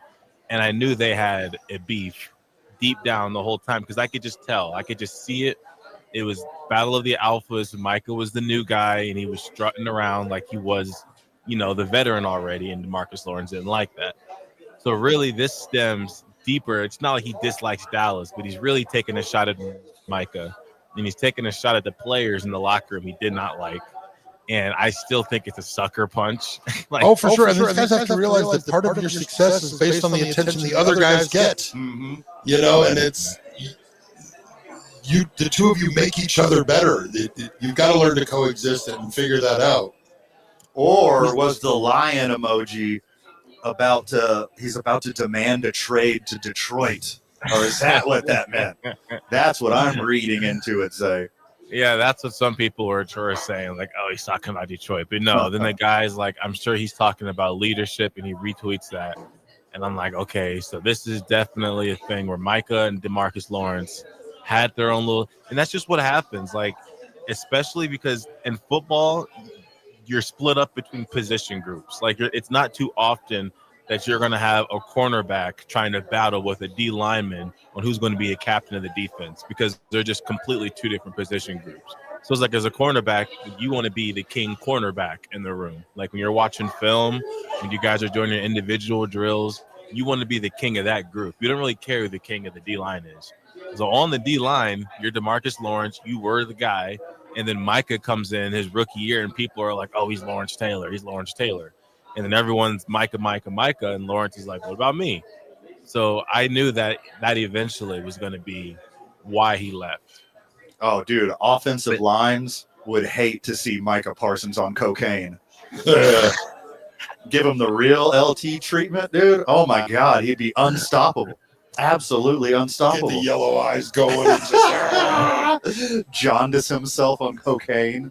But now we hate DeMarcus Lawrence. So now I don't know if there's going to be like, if you look at his Twitter right now, if you look at the replies, it's bad. Like it's Mavericks fans to Nico Harrison bad. I haven't looked at the schedule. Does Dallas play Seattle this year?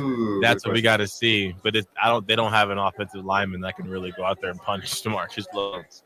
I guess Tyler Smith. You go out and sign a guy just for one game. Yeah.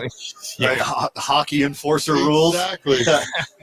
I remember in the late 80s that the Lakers-Celtics battle, the Lakers went out and signed Michael Thompson to like a 15-day contract just for a Celtics game coming up, and like he went out there and him and McHale throwing at elbows at each other. That's funny. The good times. DeMarcus Lawrence, I don't think he was that out of line.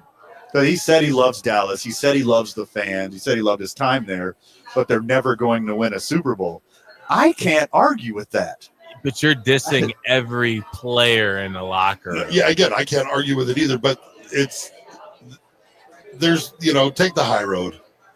The best advice I can give, and the best thing I've learned in my years through lots of doing it wrong, is just always take the high road. Sure. I mean, I tell everyone to take the high road, to leave more room for me on the low road. And this is, keep in mind, this is the same guy who last year, after they got smoked by Green Bay in the playoffs, and he had an interview, and they're like, so what happened? Like, why was your team undefeated at home the whole season and then got blown out by the Packers in the playoffs? Like, why did we see such a different version of the Cowboys? You know what he said? He said, we were tired. I think we were tired. Our legs were tired. And keep in mind, Dallas had a bye. No, they didn't have a – yeah, they did. They did not play the wild card weekend. Yeah. If you can't get up for a playoff game at home, that's everybody's played the same number of games. You can unless you have the first bye week 4 or 5 and going even that. It's like, come on. This is what you do it for. This is what those 2-a-days in the middle of the summer are for. It's not that right then. It's for the fourth quarter. It's for the end of the season. Everybody's banged up. And then you ask other players, and they're like, I disagree with that one. That's why I was terrible at all that. I didn't have the discipline. I was at the parties in the summer. We continue our Isham Dental soundbite when we get back. No sound bites, but we're going to talk about original soundbite, which can't play if you didn't have enough time to edit it, but we're going to talk about it anyway when we get back. Raw? Yes, it is. Bears and Lions when we get back. You're listening to Two Men On, 95.9 FM, AM 610, the Sports Animal. The Sports Animal is live and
AM 610, The Sports Animal. We got a double Isham soundbite of the day. Isham Dental, ISHAM, Isham Dental, abq.com.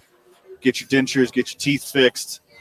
The guy's a wizard. He can do anything. Get a hold of our friend Scott Isham at Isham Dental.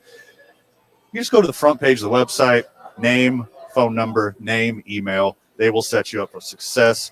Take every insurance, take every Medicare, Medicaid. You will be set up for success. We got a double for you. We can't play it, but allow me to quote it. What the bleep is this? I feel like the Bears have unlimited bleeping money. This bleep is crazy.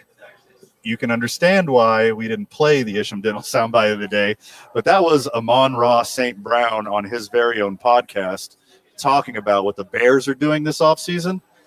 And what the Bears are doing this offseason is creating the best offensive line in all of football to finally see what they really have with Caleb Williams. Last offseason, they got the best wide receiver room in all of football. Now Caleb Williams has no excuse but to do that damn thing. Yeah, even if we cleaned up that quote and put all the actual beeps in, people would have thought it was a test of the emergency broadcast system. Yeah. Because it would have been one consistent 30-second beep. What is he saying in Morse code to us right now? Yeah. Dash what? Caleb Williams is going to have every opportunity to succeed next year and zero excuses if he doesn't. I mean, they amassed an insane wide receiver group, 3 number 1 wide receivers. You're set up for success. They got literally Pro Football Focus's 2 best guards, the 2 best statistical guards in all of football. They added 2 top shelf tackles, and they already had a good center. Like we both just said, Caleb Williams has no excuse anymore except for to do that damn thing. He got a taste of the NFL. He knows what it's like. He knows the travel. He knows the practice. He knows the preparation. He knows what it's like to win. He knows what it's like to lose. But now it's all on his shoulders. Zay, do you think Caleb Williams is that dude? Do you think the offensive line is what he needed to go to the next level? Yeah, I think number one, he is that guy. He just needs the team around him that's built that way. I think the Bears have already made the correct steps, and unfortunately, unless the Raiders take him, I guarantee the Bears are going to take Ashton Genty, which is also going to really help him out. Whoever they end up going with that 10th pick, it needs to be someone that helps him out. I think him and Ben Johnson are going to get along a lot better than him and his previous coach. And I think he, rather than having a sophomore slump, I think he's going to have a much, much better sophomore year than his rookie year, which also, by the way, it only seems like he had a bad rookie year because of what we kind of expected or what the hype was. But if you look at his rookie numbers, like it really was not bad at all. No, especially not for a rookie. I saw a breakdown, and they had RG3's rookie season and his rookie season side by side. And RG3 that year, there was quotes about him being a generational talent. Yeah. And then under Caleb Williams, like total bust. And I'm like, the stats are super similar. Different game a little bit now. Similar. Different game a little bit now. Now, Caleb Williams, he was sacked 60-something times last year. Yeah. Now, not all of those were on the offensive line. A good deal of them. Sure. He holds on to the ball a little too long, and he's going to have to work on getting rid of the ball quicker. But with 3 number 1s, and like I said, if they add a running game with that offensive line, there's no reason they shouldn't. That should be a balanced attack where they can't stack the box. They can't do any of that. Yep. And he should have a little more time, and he needs to use it wisely. Mm-hmm. Yeah, I agree with you, Zay. I don't see a sophomore slump happening for him this year. But still, the Bears had an excellent offseason last year, did not improve on their win-loss record. Yeah. They air quotes won this offseason too. TBD. I think the coach is going to be the biggest change about this one. But we'll see. He's a first-time head coach. I want to just put a bunch of stock into him, but it's kind of hard to be as bad as it was last year with Eberflus. Well, it's the first time the Bears have really ever had an offensive-minded head coach. Right. And the tradition of that franchise since day one has been pound the ball defense, and it's never been a focus of like a dynamic offense. Yeah, I think the Bears in the next few years will be on the rise, especially if all these offensive line acquisitions pan out. But you got your number one future quarterback. You got your genius mastermind coach. You got a history of playing great defense. I mean, all the defensive players want to put it, all the free agents, anybody who's trade bait wants to put on that Bears jersey and play defense. Now you got an offense to match. You got a new stadium coming up. You got one of the most passionate fan bases. Like, the time is now for the Bears. Are you going to be stuck in purgatory for another decade if this doesn't work out the next year or two? Yeah. And this is hard for Amon-Ra St. Brown to watch too, because in your division, the Vikings just got to the playoffs with a guy who was in the scrap heap of NFL quarterbacks who's supposed to be a backup to your rookie first rounder. You got the Packers, who are always good. You get to go from Brett Favre to Aaron Rodgers to who looks so far Jordan Love like a number one quarterback. And then you got the Bears reloading and getting whatever they want, like it's some spoiled kid's Christmas morning.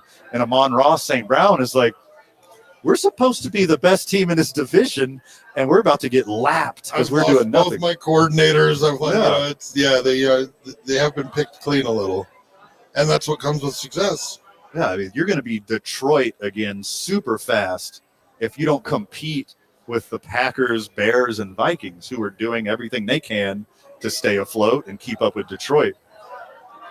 I mean, maybe with Jared Goff, maybe with some of your pieces aging, maybe with some of your pieces being injury prone, Detroit's window might already be over. And Amon-Ra St. Brown is witnessing it in real time right now. Yeah, they always talk about, like, people will say, like, why isn't this quarterback getting a chance? They always talk about, well, these guys see them in practice every day. Right. If they saw anything in practice that gave them hope, he would be out there.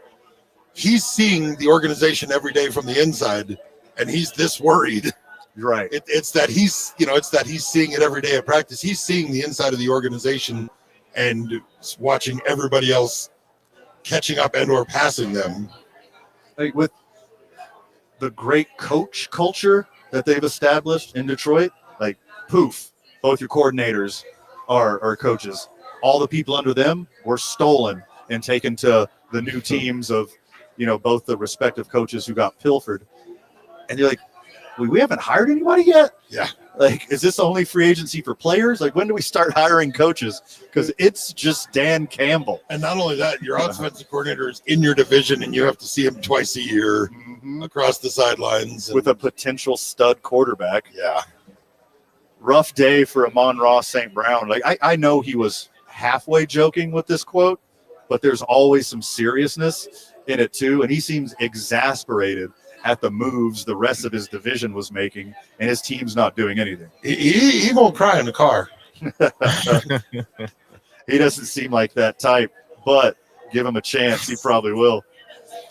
We're going to do a little more roundup of the whole world of sports, a little potpourri when we get back. I'm going to hit you with a couple topics before we wrap up the show here at Sadie's on 4th Street. Howie's GM Luke Marquith is joining us. Zay back at the studio. And I, of course, am Van Nunley. We'll be back for one more, talking some sports and sports adjacent when we get back. You're listening to 2 Men On, 95.9 FM, AM 610, the Sports Animal. This report is brought...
for sitting in for Fred Slow. Fred will be back tomorrow.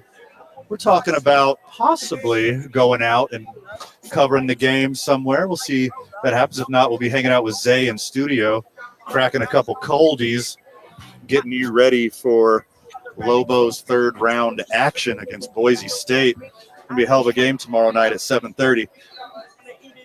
Wherever you watch the game, and it should be at Howie Sports page, obviously cheer for them Bows tomorrow because they got one on their hands.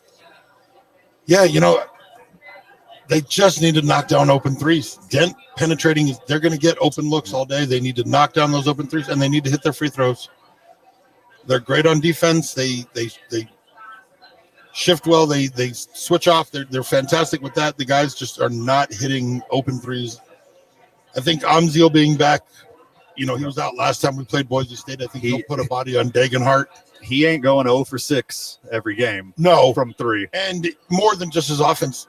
Last time Dagenhart killed us because there was nobody to put a body on him. And Amziel will help neutralize that. So I'm optimistic about tomorrow night's game. Agree. Yeah, I think Lobos are in place. They're set. They're ready to go. They know who they are by this time in the season. But I agree with you completely. You got to hit them jumpers. You got to hit them open threes because they're going to get some chances. You got to take advantage of those chances. If they're knocking those down, they can play with anybody in the country.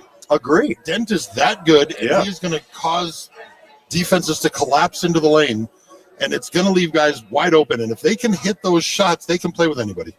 Hard agree. Luke, you're a Cubs fan.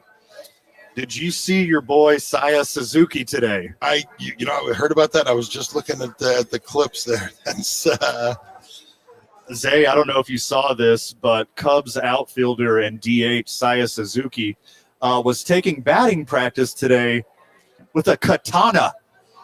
He was cutting baseballs in half with a sword. I gotta see this. Is that not legal? The skill that it takes not only to hit a major league baseball, he's cutting balls in half with a sword. It's like Hattori Hanzo would be proud right now. Zay, I doubt you got that Kill Bill reference, but you're welcome. I am a Kill Bill fan, but for some reason I didn't catch it. I haven't seen Kill Bill in like 5 years, but I used to be obsessed with the movie that show. All right, I'm seeing this now. Wow. Just wow, right? He's doing it consistently. And then one of the balls gets cut in half and flies right into the cameraman. It's very funny. Like the skill involved is astronomical. For some reason, I feel like you think just a baseball player that knows how to hit a baseball very well could do this if you just give him a sword? Or do you think it's like a combination of skill? So Japan's greatest baseball player ever, not named Shohei Ohtani, Sadahara O, used to practice with this. It helped him keep his elbow in and keep his knuckles forward when he's swinging at baseballs. But this has been a trend with Japanese baseball players for a long time. Sadahara O had like 850 or something professional home runs. If we counted Japanese stats, he'd be the home run king, not Barry Bonds or Babe Ruth, depend on how you look at asterisks. Hank Aaron would be. However you look at asterisks in history. But, this is nuts that he's just cutting baseballs in half with a sword. I can't handle how wild this is. And right after that, he chopped a tomato. Yeah. Ginsu commercial. They'll cut a tin can and then slice a tomato. Brought to you by Ronco. Ginsu 2000. Cincinnati is asking way too much for Trey Hendrickson. A lot of teams are interested. A lot of teams are willing to pay Hendrickson's contract demands, but no one can meet Cincinnati's trade demands. It looks like he's not going anywhere. Yeah, injuries suck because beforehand, this is one of the best guys in the league. I'm sure he might still be that. But I think he's still that. Led the league in sacks, even missing a couple. That shows that they obviously don't really want to get rid of him. Yeah. You just over ask. Yeah, I mean, if you've got an '89 Toyota Corolla and you put $5,000, for sale $5,000 on the back window, you're not trying to sell that car. But if somebody wants to come along and give you $5,000 for it, there you go. You're just wasting shoe polish at that point. Exactly. It's just Cincinnati, dude. Like, you were just in the Super Bowl. You got one of the best quarterbacks in the NFL, insane receiving core, and your defense is garbage. Yeah. And you're trying to get rid of this guy. It's pay the man. Let him be a centerpiece of your defense.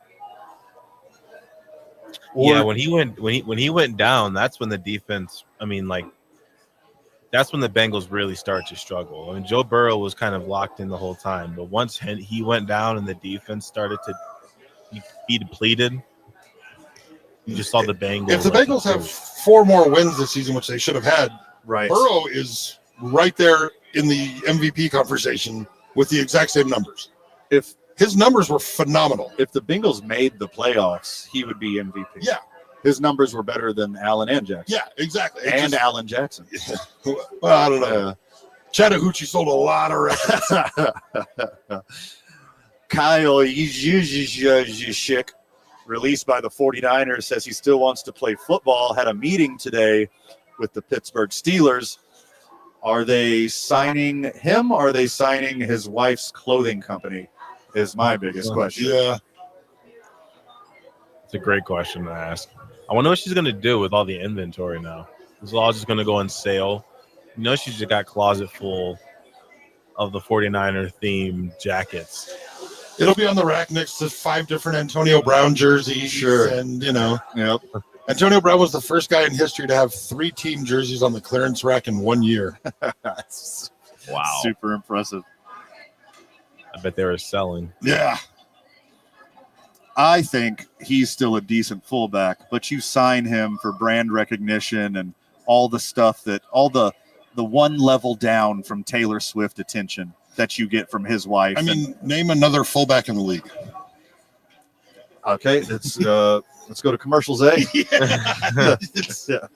It's an outdated position. I mean, there's still use for it. I mean, they call it other things now. They use tight ends. They do a lot of the same things. But I mean, just a straight specialized fullback is just the Mike Allstotts of the world have gone away. Yeah.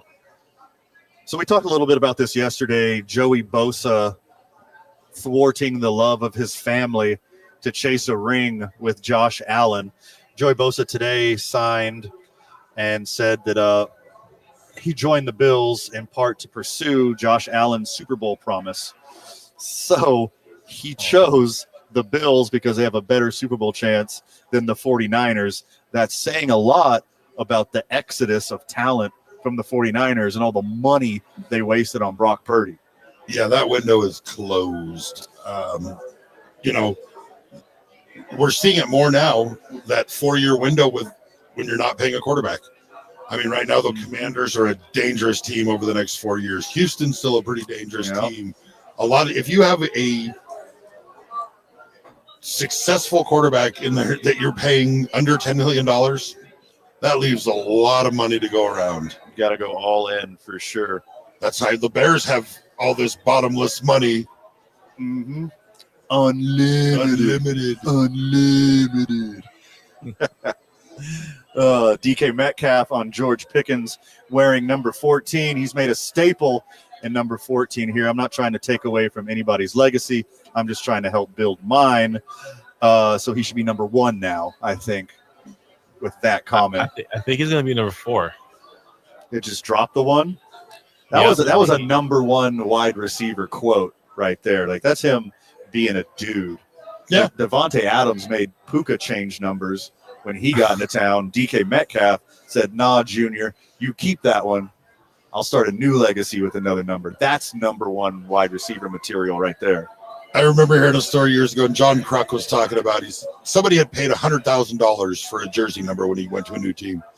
And Kruk was like, "Yeah, some guy wanted my number whenever coming up. He gave me a case of beer. I gave him the number. He got traded the next year. I got the number back. Case of beer was already gone." Dude, John Kruk's a legend. Oh, yeah. No, it was just phenomenal. I think John Kruk is going to be like that next John Madden type. where he just says nonsensical stuff but still knows what he's talking about at the same time. Give me a podcast, The Johns, with John Kruk and John Daly. Oh, I am in. Just don't talk politics. Just give me the Johns. Well, pass rush help for the Philadelphia Eagles. 1-year deal with former Chiefs free agent linebacker Joshua Uche. He had like a big draft grade on him. He's a big prospect, raw prospect. So if anybody can do it, it's the Philadelphia Eagles, making something out of nothing, trying to replace part of that mass exodus leaving Philadelphia. They can't just draft 5 more guys from Georgia. They will. I mean, they 100% will. The Philadelphia Eagles were starting to look a lot like the Georgia Bulldogs. Just don't let them drive anywhere. Yeah. For the last 5 seasons, a quarterback that played with Marquez Valdez-Scantling has won the MVP or Super Bowl MVP the last 4 years. He is now on the Seattle Seahawks. Seattle Seahawks just got Sam Darnold. Congratulations on your MVP award, Sam Darnold. Chuck. Luke Mark with Howie Sports page. Final words. It's been too long. I get to see you and Fred every now and then, but I never get to talk to Zay. So good to talk to you, Zay. We'll have to meet you in person one of these days. Yes, sir, Luke. Nice talking to you as well. Zay back at the studio. Tune into the Lakers right now. Luka at 30 first half points. So we'll see if he can score 60 tonight. Insane that he is in purple and gold right now. Friends of the show, you stay safe out there. We'll be seeing you tomorrow. Go Lobos. Make your game arrangements now. And if you don't have game arrangements, Howie Sports page is the place to be. See you tomorrow, Burke.